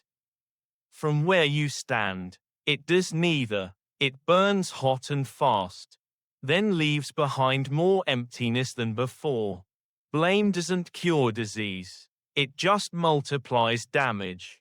There's a bitter, almost unbearable irony here. The same cities that couldn't organize effective care can suddenly organize mobs with frightening speed. Energy exists. It's just misdirected. Fear sharpens coordination better than compassion ever could. You feel the tension everywhere now. Conversations cut short. Doors locked earlier. Eyes tracking movement just a little too closely. Trust, already fragile, finally collapses. The social fabric tears not with noise, but with whispers. You keep your head down. Not because you agree with what's happening, but because survival has become a performance of invisibility. Blend in, say little, move carefully, don't attract attention. In a city that's decided someone must be at fault, standing out feels dangerous. As night falls, you hear shouting echo through the streets. Then running, then silence again. No bells this time, no official acknowledgement. Some deaths don't get bells. Some are too inconvenient to mark. You sit in the dark, realizing something deeply unsettling. The Black Death didn't just expose how fragile bodies are. It exposed how fragile societies are. When fear is given permission, it doesn't stop at the disease. It keeps going, looking for anyone who seems different enough to carry the blame. And in that way, the plague becomes more than an illness. It becomes a mirror. And what it reflects isn't always something anyone wants to see.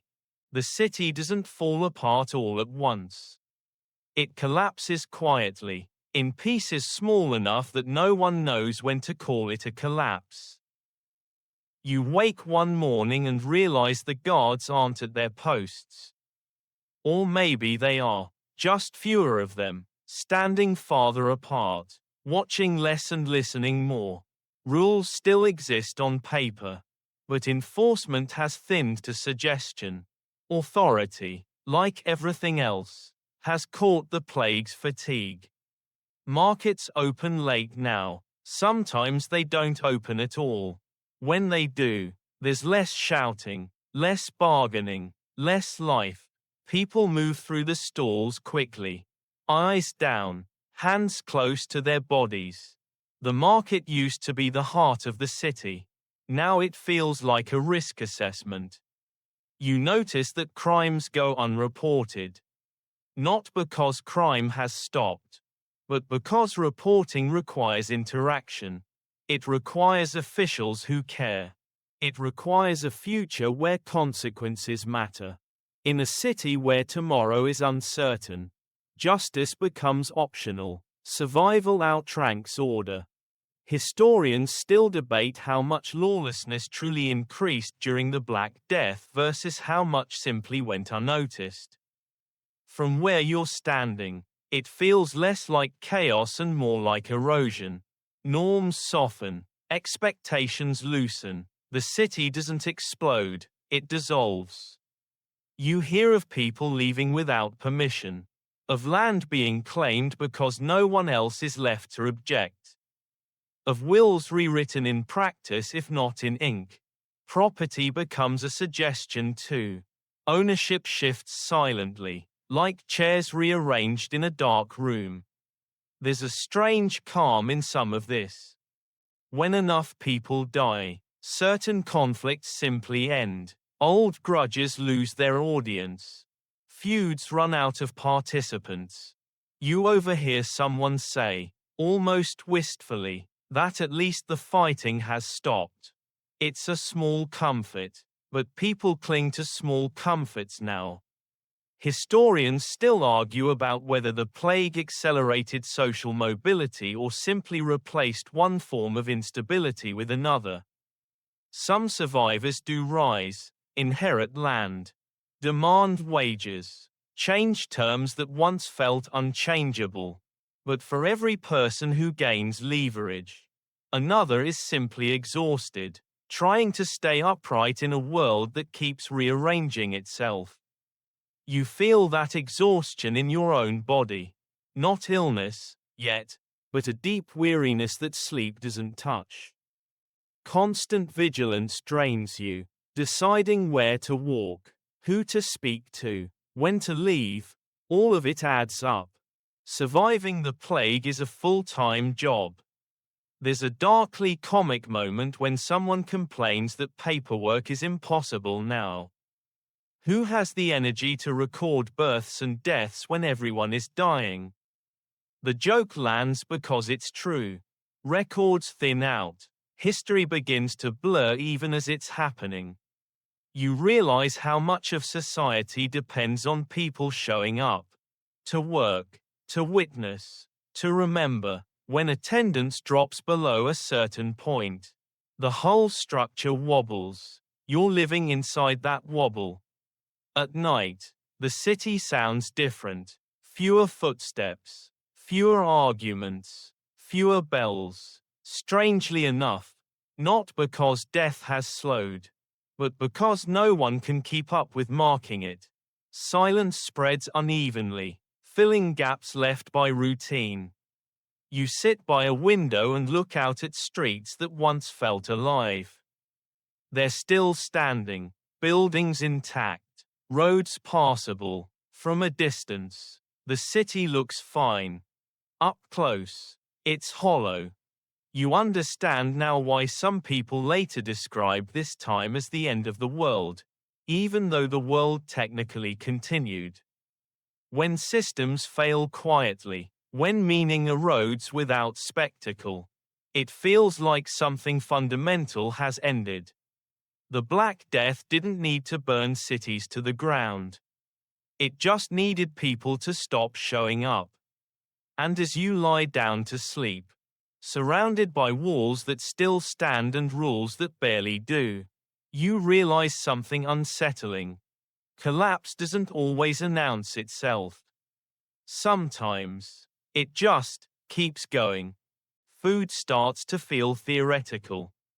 You remember when meals were planned, when you thought about flavor, timing, maybe even preference. Now food is something you hope appears.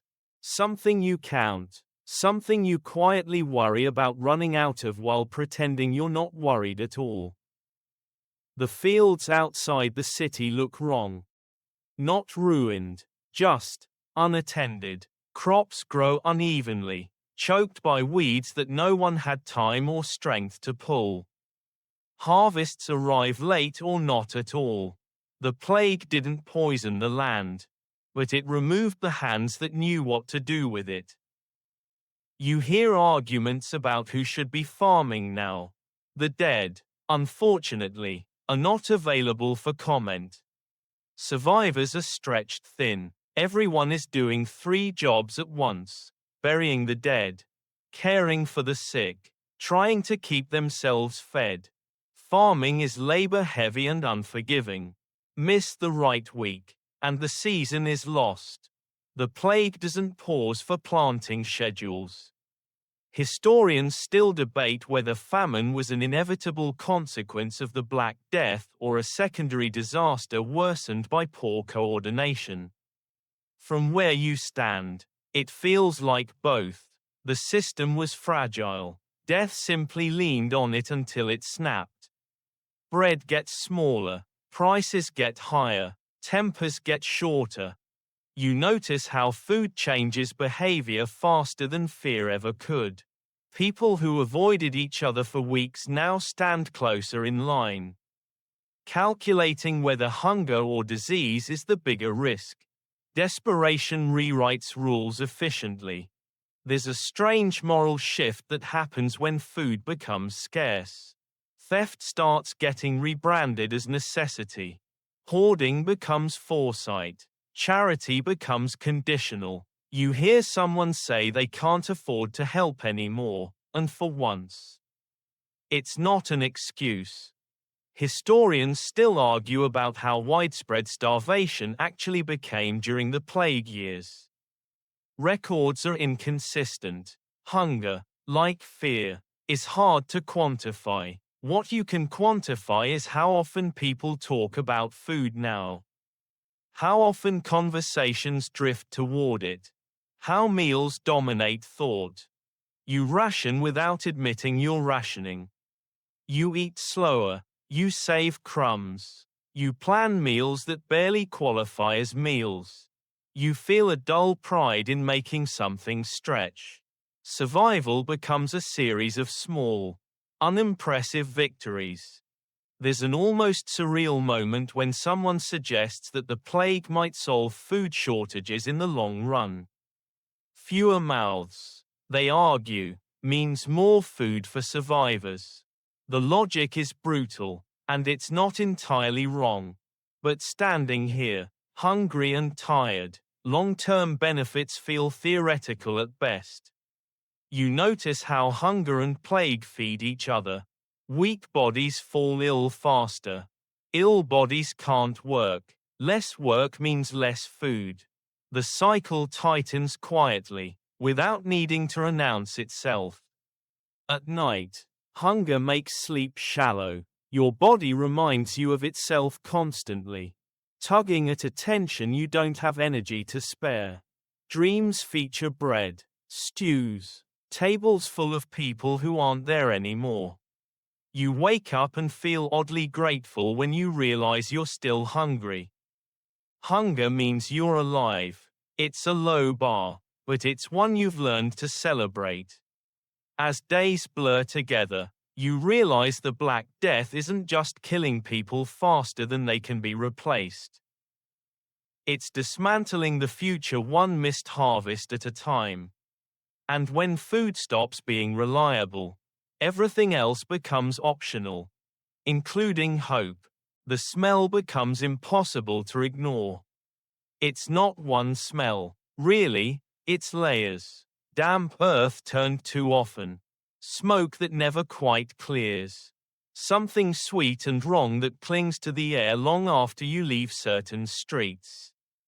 You learn which routes to avoid not by memory, but by instinct, by the way your body reacts before your mind catches up. Death has a scent now. You notice how quickly people stop commenting on it. At first, there were complaints, jokes, dramatic retellings. Now it's just there, folded into the background like the sound of bells or the sight of closed doors. When something is constant, the mind files it under normal, even when it shouldn't. You wrinkle your nose and keep walking. Historians still debate how much this constant exposure to death altered people's psychological thresholds. What once shocked now barely registers. Standing here, you can feel that shift inside yourself. The first time the smell made your stomach turn. Now it just makes you walk faster. The city tries to fight it. Fires burn day and night. Not just for warmth but for purification. Smoke drifts through streets like a permanent fog. People believe fire cleanses the air. And maybe it does a little, but mostly it adds another layer to the scent of collapse. Everything smells like burning and decay at the same time, which is an unsettling combination if you think about it for too long. You don't. Thinking too much is dangerous now. You see people stuffing herbs into doorways, hanging flowers that wilt within hours, scattering fragrant plants across floors already worn thin by fear. The city smells like a garden that's trying very hard to hide a graveyard. There's a dark humor that creeps in here too. Someone mutters that at least no one has to worry about bad breath anymore. Another replies that the plague has finally made everyone smell the same. The laughter is brief, sharp, and gone before it can settle. Historians still argue about whether people truly believed bad smells caused disease or whether the belief was symbolic, an attempt to make sense of suffering through sensory experience. From your perspective, it hardly matters. When death smells like this, blaming the air feels reasonable. You notice how the smell changes your behavior. You breathe more shallowly. You cover your face instinctively. You avoid enclosed spaces even when it rains. The body reacts before belief has time to intervene. There's an eerie intimacy to it. You can't see the plague most of the time. You can't hear it until the bells ring. But you can smell it. It follows you into sleep, into dreams, into memories you didn't ask to keep. Long after this ends, people will remember the smell before they remember dates or names. You pass a group of newcomers entering the city, survivors from somewhere else. Drawn by rumors of opportunity or safety that no longer exist. You can tell they're new because they react to the smell. They pause. They look around. They hesitate. You don't warn them. Not because you're cruel, but because you don't know what to say. There are no words that make this easier. The city itself will explain soon enough. As night falls, the air cools slightly, and the smell shifts but doesn't disappear. You lie down and realize something quietly disturbing. Your body has accepted this as the new normal. That's how bad things get. You think. Not when people panic, but when they stop reacting at all. The Black Death doesn't just kill. It teaches you how much you can endure before you stop noticing what should never have been tolerable in the first place. Survival, once it becomes likely, brings a new problem. Guilt. You feel it settle in quietly. Not all at once, but in layers. Each morning you wake up still breathing. And instead of relief, there's a pause, a question your mind doesn't quite want to finish asking. Why you? It's an uncomfortable thought, and the more people disappear, the heavier it gets. You notice it in others too. People who survive start speaking more softly, as if volume itself might tempt fate. They apologize more often. They avoid celebrating small victories. Gratitude feels inappropriate when everyone around you is still losing. Living begins to feel like something you should justify. Historians still debate how widespread survivors' guilt truly was during the Black Death. Written records are rare, filtered through time and literacy. But standing here, watching faces harden and eyes avoid mirrors, it feels unmistakable. Survival isn't clean. It leaves residue. You hear people explaining their survival in moral terms. I prayed harder. I lived cleanly. God spared me for a reason. These explanations aren't boasts. They're shields. If survival has a cause, then death must have had one too, and that makes randomness easier to bear. Others go the opposite direction. They insist it's all chance. Luck. Nothing more. That belief sounds freeing, but it's terrifying in its own way. If nothing you do matters, then nothing can protect you either. You feel caught between these views. Uncomfortable in both. You start helping more, carrying water, digging graves, bringing food where you can. Altruism becomes a coping mechanism. If you can't explain why you lived, you can at least try to make it useful. Exhaustion becomes a badge of worth. Historians still argue about whether this surge of communal effort truly increased survival or simply gave people something to cling to psychologically.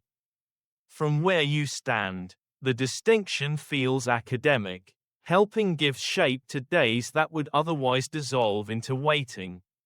There's a subtle social shift now. Survivors begin to recognize each other, not with joy, but with a quiet understanding. A shared look that says, "We're still here," without asking why. It's not celebration, it's acknowledgement. You also notice how survival changes memory.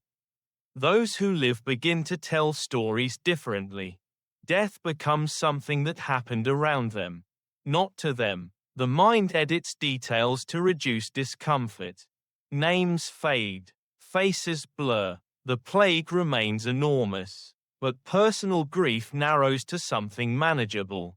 You don't forget, you reorganize. You overhear someone say, almost defensively, that dwelling on the dead won't bring them back.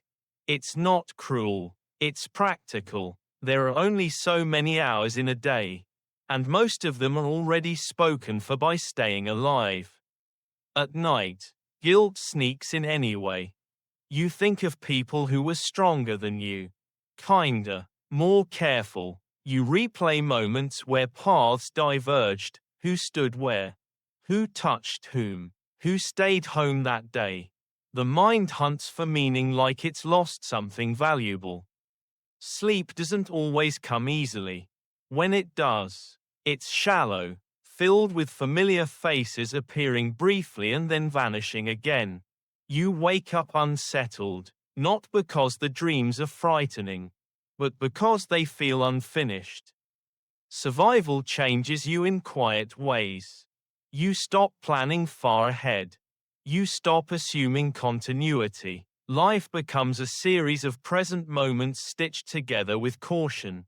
Joy feels fragile. Loss feels permanent. And yet, you keep going. Because survival isn't just instinct anymore. It's responsibility. You're alive in a world that has lost too many people to afford indifference from those who remain.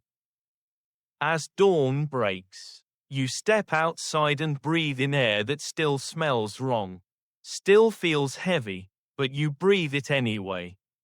You're here. And whether that feels like a gift or a burden depends entirely on the hour.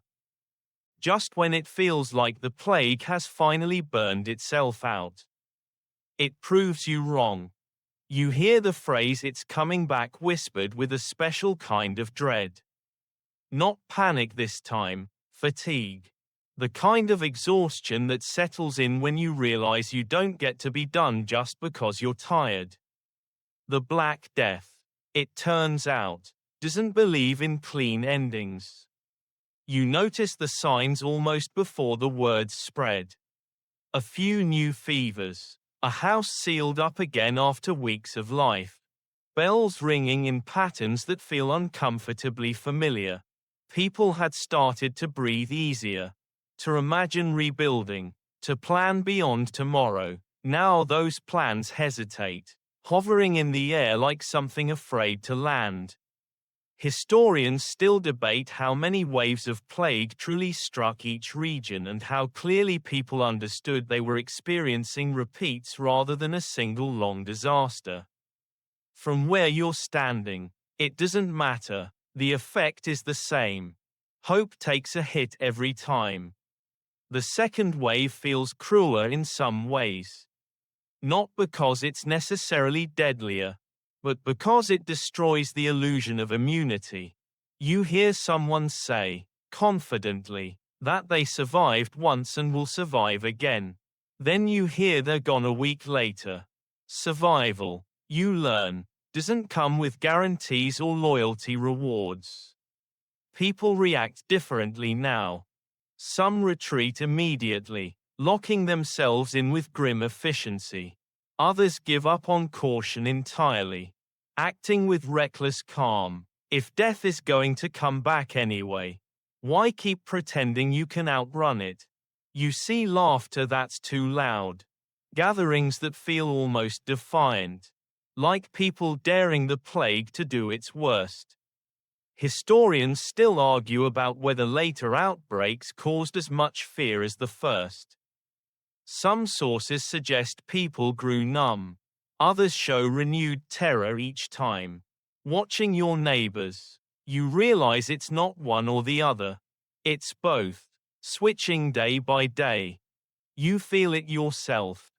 One moment, you're careful again, washing, avoiding, calculating distance. The next, you're exhausted by vigilance and catch yourself thinking, whatever happens, happens. This emotional whiplash becomes part of daily life, as normal as hunger or bells. The plague's return also reopens old wounds. Blame resurfaces, accusations flare. People ask why it's back. Who brought it? What was done wrong? The answers haven't improved. Fear simply recycles itself, wearing slightly different clothes. You notice something unsettling. The city is faster at adapting now. Burials resume without hesitation. Markets adjust hours automatically. People recognize symptoms quicker, not to cure them, but to step away sooner. Experience hasn't made anyone safer. It's made them more efficient at coping. Historians still debate whether this adaptation reduced overall suffering or merely normalized it. From your perspective, normalization feels like a loss. When horror becomes routine, it steals something subtle but important from the human spirit. At night, you sit with the realization that the Black Death isn't a single event in your life. It's a recurring condition. A shadow that lifts just long enough to let you hope, then drops back into place. The future begins to feel provisional, written in pencil rather than ink. You understand now why people later described these years as a blur. When disaster repeats itself, memory flattens. One wave bleeds into the next until time itself loses shape. You lie down and listen. Not for bells this time, but for silence. Because you've learned something painful. The scariest part of the plague isn't how suddenly it arrives. It's how easily it comes back. By now, work feels optional. Not because it doesn't matter, but because the rules around it have quietly collapsed. You notice it first in small ways. People show up late, or not at all. Tasks that once had urgency are postponed indefinitely. The plague has done what no rebellion ever managed. It has made obligation negotiable. You walk past workshops with doors wide open and no one inside. Tools sit where they were last used, abandoned mid-task, as if their owners stepped away for a moment and never returned. In some places, newcomers have taken over without asking. In others, nothing happens at all. Ownership has become a suggestion. This is where society starts to tilt. With so many dead, labor becomes precious. Survivors realize, slowly, cautiously, that they are harder to replace than they used to be. Farmers demand better terms. Craftsmen refuse unsafe conditions. Servants walk away from masters who can no longer afford cruelty. The plague doesn't create kindness, but it does rebalance leverage. Historians still debate whether this shift empowered ordinary people or simply created temporary chaos. Some records celebrate rising wages and new freedoms. Others describe instability and resentment from those who lost control. From where you're standing, it feels like both are happening at once. Awkwardly, you hear someone complain that no one wants to work anymore. The irony hangs in the air. Unacknowledged. People want to work, they just don't want to die for it. The old expectation of expendability has quietly expired. There's a strange confidence growing among survivors. Not optimism, nothing that light, but awareness. Awareness that the world didn't end when authority weakened. In some ways, it functioned better. In others, worse. But the lesson lingers. Things can change. Land shifts hands without ceremony. Inherited not through careful planning, but through absence. Someone lives here now because everyone else doesn't. Titles feel flimsy when there's no one left to enforce them. Survival outranks hierarchy. Historians still argue about whether this period planted the seeds for long-term social transformation or whether later generations simply romanticized it. Standing here, you don't feel revolutionary. You feel tired. Change is happening, but it's heavy, uneven, and soaked in grief. There's also resentment. Those who benefited from the old order don't vanish quietly. They complain loudly about lost respect, about workers who won't obey, about a world that feels upside down. Their anger simmers, waiting for stability to return so it can harden again. You sense the tension in conversations. The way politeness is thinner now. The way people test boundaries without fully understanding where they are. Society is improvising, and improvisation is messy.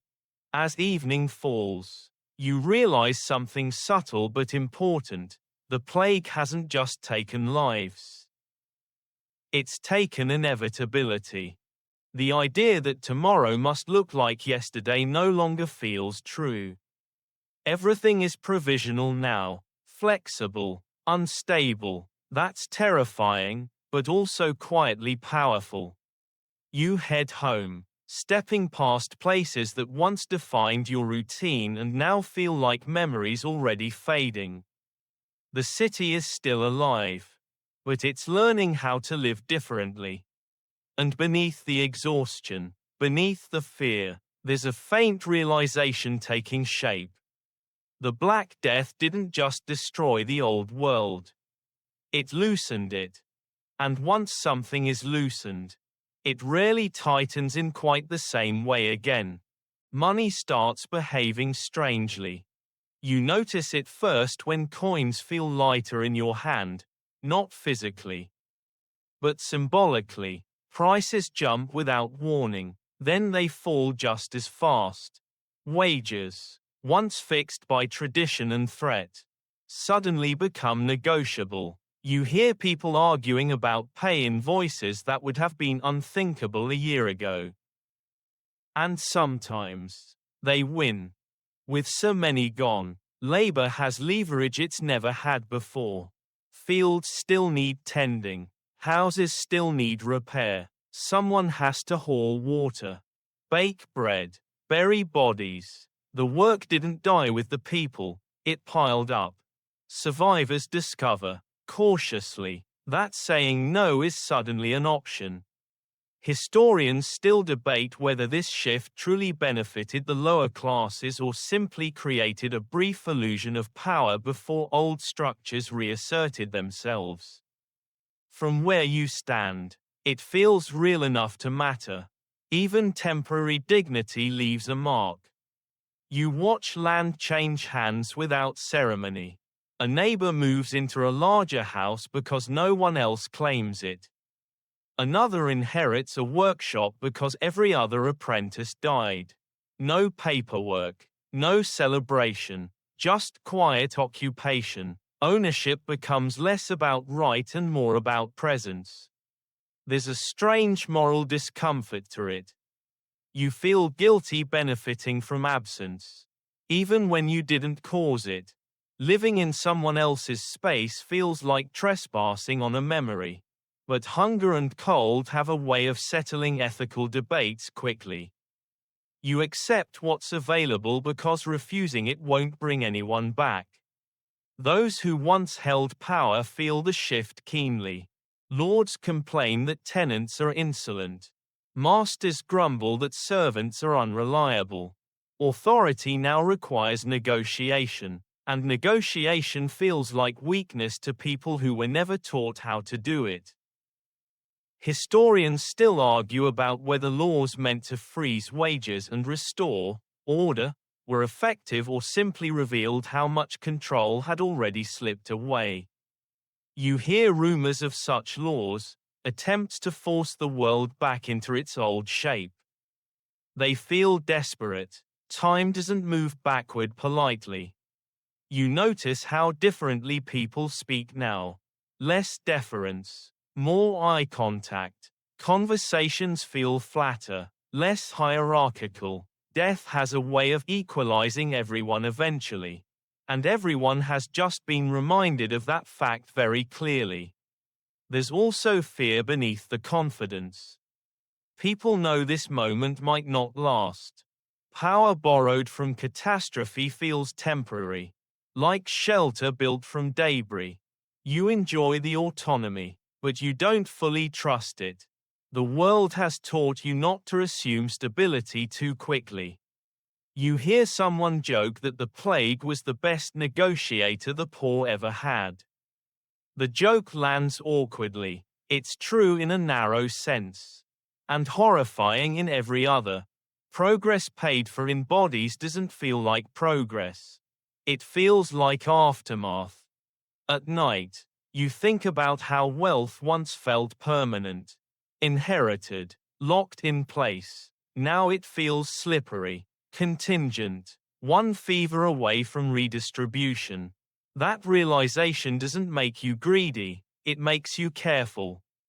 The Black Death didn't invent inequality, but it rearranged it. And once people see that wealth and status can change this fast, this completely, it's hard to unsee. The old stories about destiny and order sound thinner now, like excuses that only worked when no one had tested them. You lie down, coins tucked away somewhere safe, and realize something quietly revolutionary. Money still matters, but it doesn't mean what it used to. And that change, like everything else the plague touched, won't simply fade away when the bells finally stop ringing. Medicine, at last, begins to feel embarrassed. Not enlightened, just uncomfortable enough to hesitate before speaking with absolute confidence. You notice it in the pauses. The way doctors phrase things now. Less certainty, more perhaps, more we've seen. The plague hasn't taught them how to cure, but it has taught them humility, which is a small but important shift. People are watching more closely too. Treatments that once passed unquestioned now draw skepticism. Bloodletting isn't abandoned, but it's no longer automatic. When someone dies immediately after a procedure, whispers follow, patterns are noticed, quietly. No one writes them down yet in any useful way. But memory is working overtime. Historians still debate how much real medical learning occurred during the Black Death versus how much was simply post-plague interpretation. From where you're standing, it feels like learning without language, intuition forming before theory can catch up.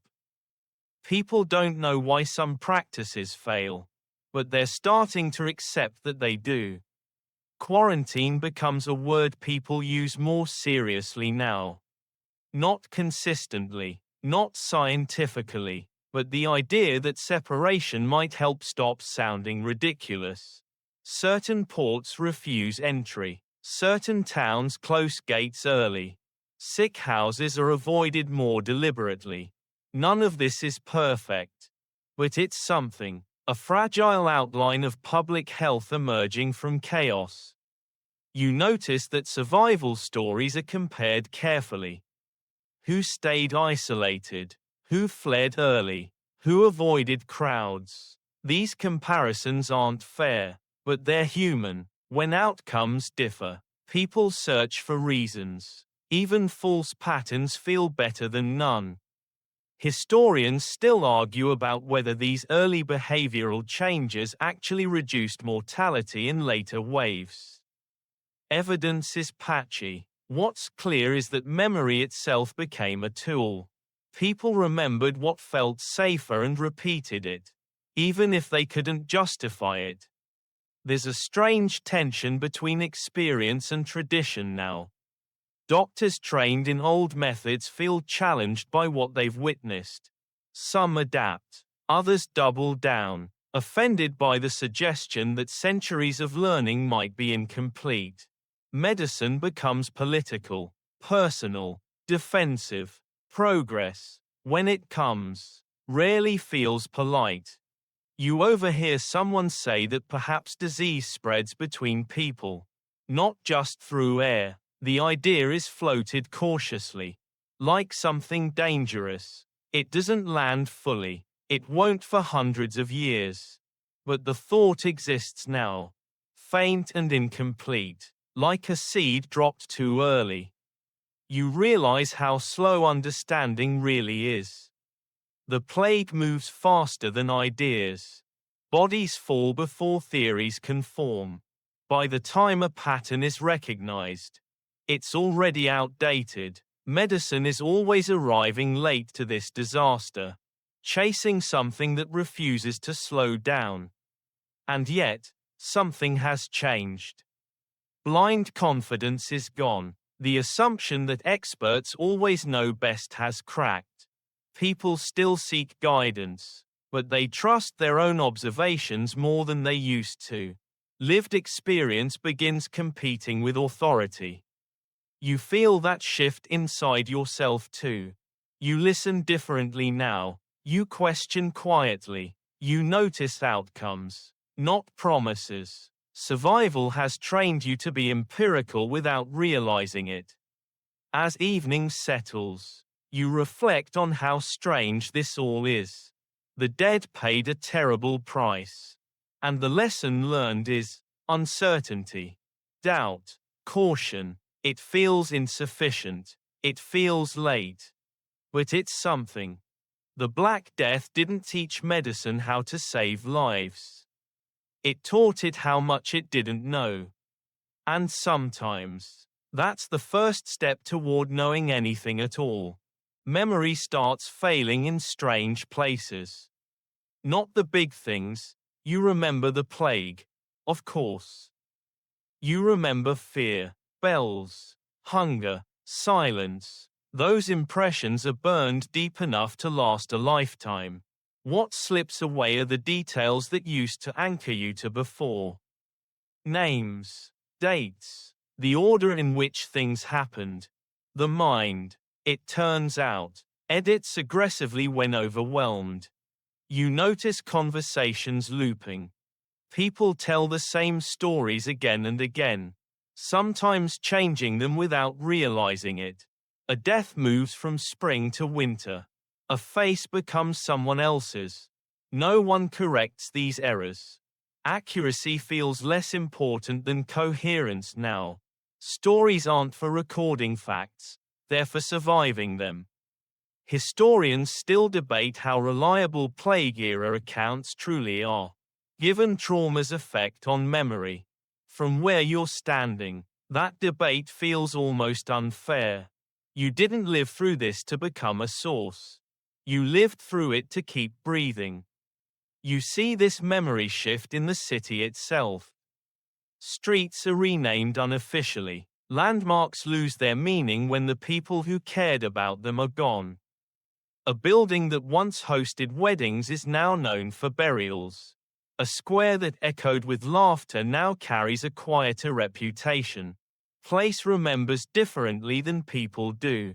But it remembers all the same. You catch yourself forgetting what the city sounded like before. Not just quieter or louder, but different. You struggle to recall the exact tone of market chatter, the rhythm of ordinary days. That worries you. If you can't remember normal, how will you know when it returns? People start arguing about what before even means. Some say the plague changed everything forever. Others insist life will snap back once enough time passes. The disagreement isn't academic, it's emotional. If the old world is gone, mourning is permanent. If it's just paused, hope still has somewhere to stand. Historians still argue about this too. Centuries later, was the Black Death a rupture or an interruption? From your perspective, it feels like both. Some things will never come back. Others already are, quietly, awkwardly, pretending nothing happened. You notice children playing again in certain streets. Not many, not loudly, but they exist. Their games are simpler, their laughter cautious. They don't remember before the plague the way you do. For them, this is normal, and that realization lands with a complicated mix of relief and grief. Adults talk less about the dead now. Not because they don't matter, but because mentioning them feels like reopening wounds that have only just scabbed over. Silence becomes a form of respect. Or avoidance. It's hard to tell the difference anymore. You feel time stretching strangely. Days feel long, but years feel compressed. The plague years blur together, even as individual moments feel sharp. Trauma does that, it collapses chronology while sharpening sensation. You remember the smell of smoke vividly, but not which year it belonged to. At night, you try to recall simple things from before. A favorite meal, a minor annoyance, a boring day. They feel distant, almost fictional. It's unsettling to realize how much of your identity was built from experiences that no longer feel real. And yet, you're still here. Memory may be thinning, but presence remains. You exist in this moment, in this altered world, carrying fragments of what was and guesses about what might be. That has to be enough. You sit quietly, listening to a city that's relearning how to make sound, and understand something subtle and sad. The plague didn't just take lives. It took clarity. And what replaces clarity isn't ignorance. It's a fog of half-remembered pain that survivors will spend the rest of their lives navigating. Whether they want to or not, you realize one morning that the bells have slowed. Not stopped, just spaced out enough that you notice the gaps. The silence between them stretches longer, tentative, like the city is testing something fragile. No one says it out loud, but everyone feels it. The plague may be loosening its grip, or maybe it's just catching its breath. Hope returns carefully. It doesn't rush in, it doesn't celebrate, it stands at the edge of your thoughts, waiting to see if it's welcome. You don't trust it yet.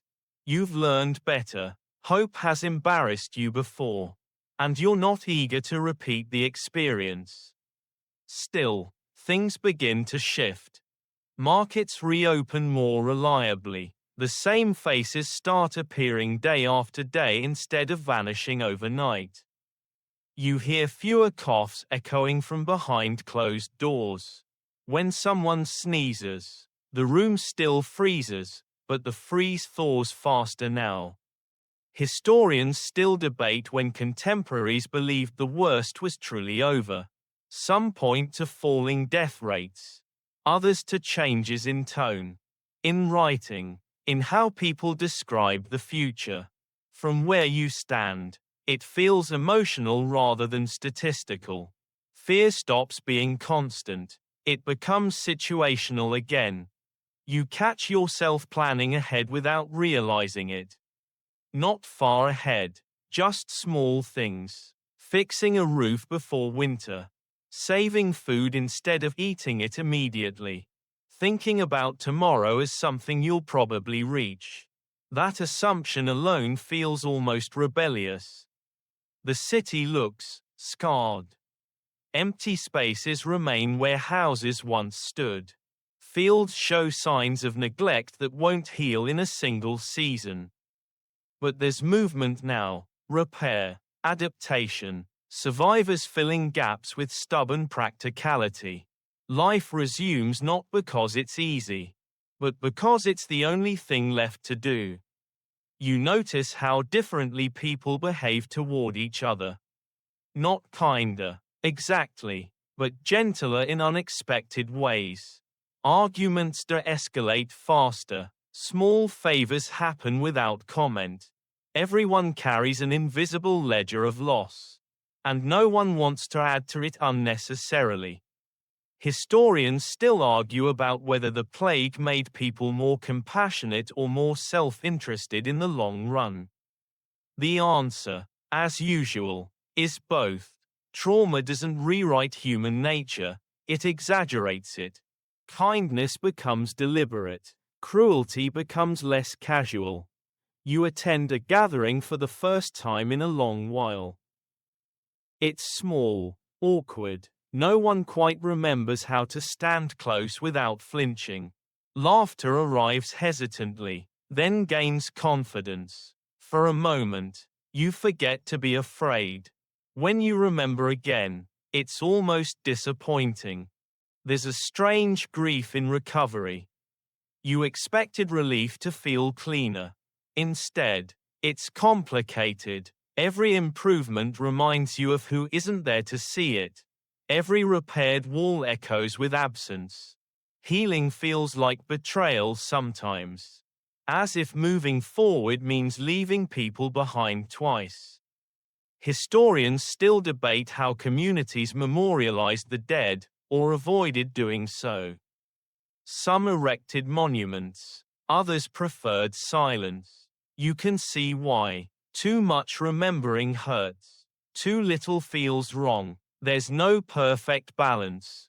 Children grow bolder. They run faster, laugh louder. Their games expand beyond doorsteps and into streets that once felt forbidden. Watching them feels hopeful and unsettling at the same time. They're stepping into a world reshaped by loss they won't fully remember. That ignorance is a mercy, and a responsibility for those who do remember. You start hearing new stories now.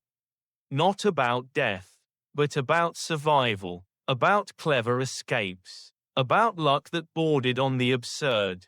These stories aren't bragging, they're proof, evidence that endurance was possible, that not everyone vanished into statistics.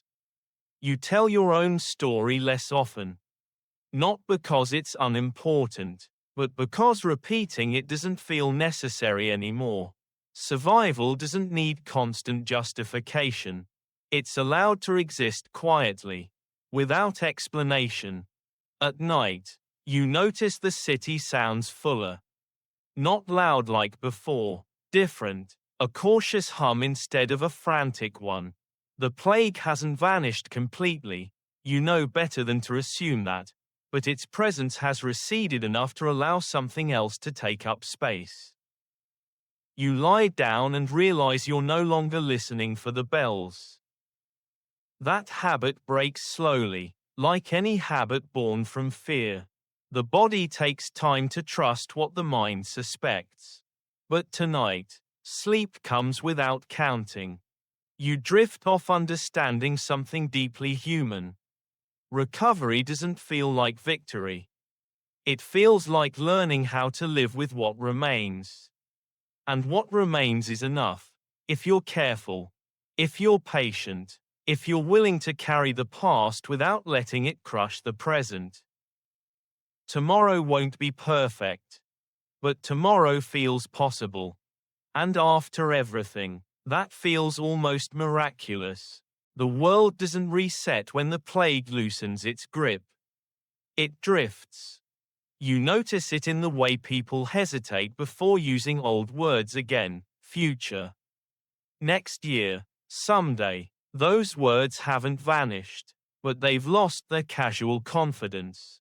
Saying them now feels like tempting something that's finally stopped paying attention to you.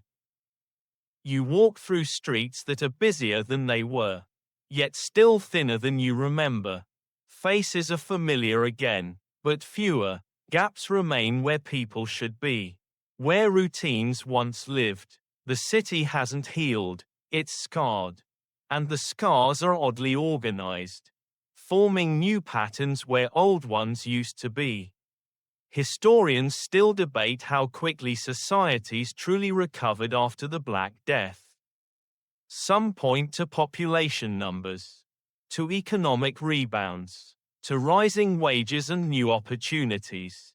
Others argue recovery is the wrong word, that what happened was replacement, not restoration. Standing here, you understand the distinction intuitively. This isn't the old world coming back. It's a different one learning how to stand. You hear talk of new laws, attempts to control wages, to fix prices, to push workers back into roles they no longer accept without question. Authority is trying to reassert itself, embarrassed by how easily it was bent by absence. Some of these efforts work, others don't. The balance of power wobbles, never quite settling where it used to be. People argue more openly now. Not angrily, just honestly. Negotiations replace commands. Expectations have been adjusted by reality. When someone threatens punishment, the threat sounds thinner. There are fewer people left to punish. And everyone knows it. Historians still argue about whether this moment represented genuine progress or merely a pause before inequality reformed itself. You suspect it's both. Some doors have opened permanently. Others are already closing again. History rarely moves in straight lines. It drifts, remembers, forgets, and then repeats with variations. You notice how stories about the plague are already changing. Details soften, the timeline compresses, the worst moments blur together. While survival stories sharpen, people begin to tell the plague as a thing that happened then. Even though it still echoes now, language is doing its quiet work of turning experience into history. Children born after the worst don't carry the same fear. They grow up hearing stories. But stories aren't sensations. They don't know the smell, the sound of constant bells, the way silence once felt dangerous. You watch them move through the city with a lightness that surprises you. And you realize this is how recovery truly begins, not with rebuilding, but with forgetting just enough to move freely again. That forgetting hurts. You don't want the loss erased. You don't want names to fade into footnotes. At the same time, you understand the need to let the weight lighten. Carrying everything forever would crush anyone. Memory has to become selective to remain bearable. Historians still debate how collective memory of the Black Death shaped later generations, whether it made him cautious, pragmatic, fatalistic, or ambitious. You can see all of it forming at once. The plague didn't leave behind a single lesson. It left behind a toolbox of fears and freedoms. And people choose from it differently. You think about how close the world came to stopping. Not ending, just freezing. Systems paused. Assumptions broke. Continuity snapped. And yet, here you are, watching life resume in altered form. The resilience feels almost accidental. Like a plant growing through a crack no one noticed. There's a strange humility that settles in you now. You've seen how quickly certainty dissolves. How fragile routines are. How easily the unthinkable becomes daily life. That knowledge doesn't make you fearless, it makes you careful. You don't take normal for granted anymore. You treat it like something that can leave without warning. At night, you reflect on how much the plague took. Lives, yes, but also illusions. The idea that progress is inevitable. That expertise guarantees safety. That tomorrow owes you anything. Those beliefs didn't survive. What replaced them is less comfortable, but more honest. Historians still argue about whether the Black Death was one of the most transformative events in human history. From the distance of centuries, that seems obvious. From where you stand, transformation feels quieter. It's in habits, in tone, in how people look at each other across a room. You realize something deeply personal. You are not the same person who walked into this story. You move differently, listen differently, care differently. You measure risk and value in ways that would have seemed strange before. Survival has edited you, just as it edited the world. As you prepare for sleep, the city settles into a rhythm that's almost peaceful. Not innocent, not naive, just steady. A rhythm that acknowledges loss without being ruled by it. Tomorrow will come. It won't look like the past. But it will come. And after everything you've seen, That simple continuation feels like its own quiet miracle. The end doesn't arrive with ceremony. It arrives softly, the way exhaustion finally does after a long illness, without announcement. Without drama, just a gradual easing you almost don't trust at first. You wake up one morning and realize the city has found a rhythm again. Not the old one, a slower, steadier beat, like a heart that's learned caution. You move through your day without bracing for disaster at every step. That alone feels strange. The Black Death hasn't vanished completely, you know better than to believe in clean endings, but it has loosened enough to allow space for other things to exist again. Work, conversation, even boredom, especially boredom. Boredom feels like a luxury now, and you welcome it quietly, like an old friend you weren't sure you'd ever see again. Historians still debate exactly when the plague truly ended, or if it ever fully did. Some point to declining numbers, others to shifting attitudes. From where you stand, the answer feels personal. It ends when fear stops being the loudest voice in your head. When sleep comes without vigilance. When tomorrow feels likely instead of hypothetical. You think back to the beginning, the normal days. The ignored warnings. The rat you didn't notice. The memory no longer hurts the way it did. It feels distant, softened by time and survival. Not erased, just quieter. The city breathes. Children play without glancing at doors. Adults plan small futures. The bells still exist, but they ring for ordinary reasons now: timekeeping, celebration, routine. Their sound no longer tightens your chest. It simply passes through you and moves on. You've learned things you never wanted to know. How quickly systems fail. How fear spreads faster than illness.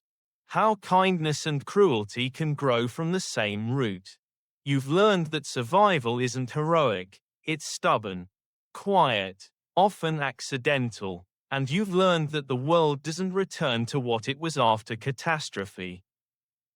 It becomes something else. You lie down tonight without rehearsing escape plans, without counting coughs, without measuring distance. Your body remembers tension, but it's learning to let go. Muscles soften, breathing deepens. The past recedes, not because it's forgotten, but because it no longer needs to shout. You allow your thoughts to slow. Images blur gently, streets fade into memory. The weight of history settles into something manageable, something you can carry without strain. The horror doesn't disappear, it dissolves into understanding, into context, into a story that no longer demands your immediate fear. You are here. The world continues. That's enough. Now, rest. Let the echoes dim. Let the city quiet. Let sleep take you somewhere gentle. End of script. Sweet dreams.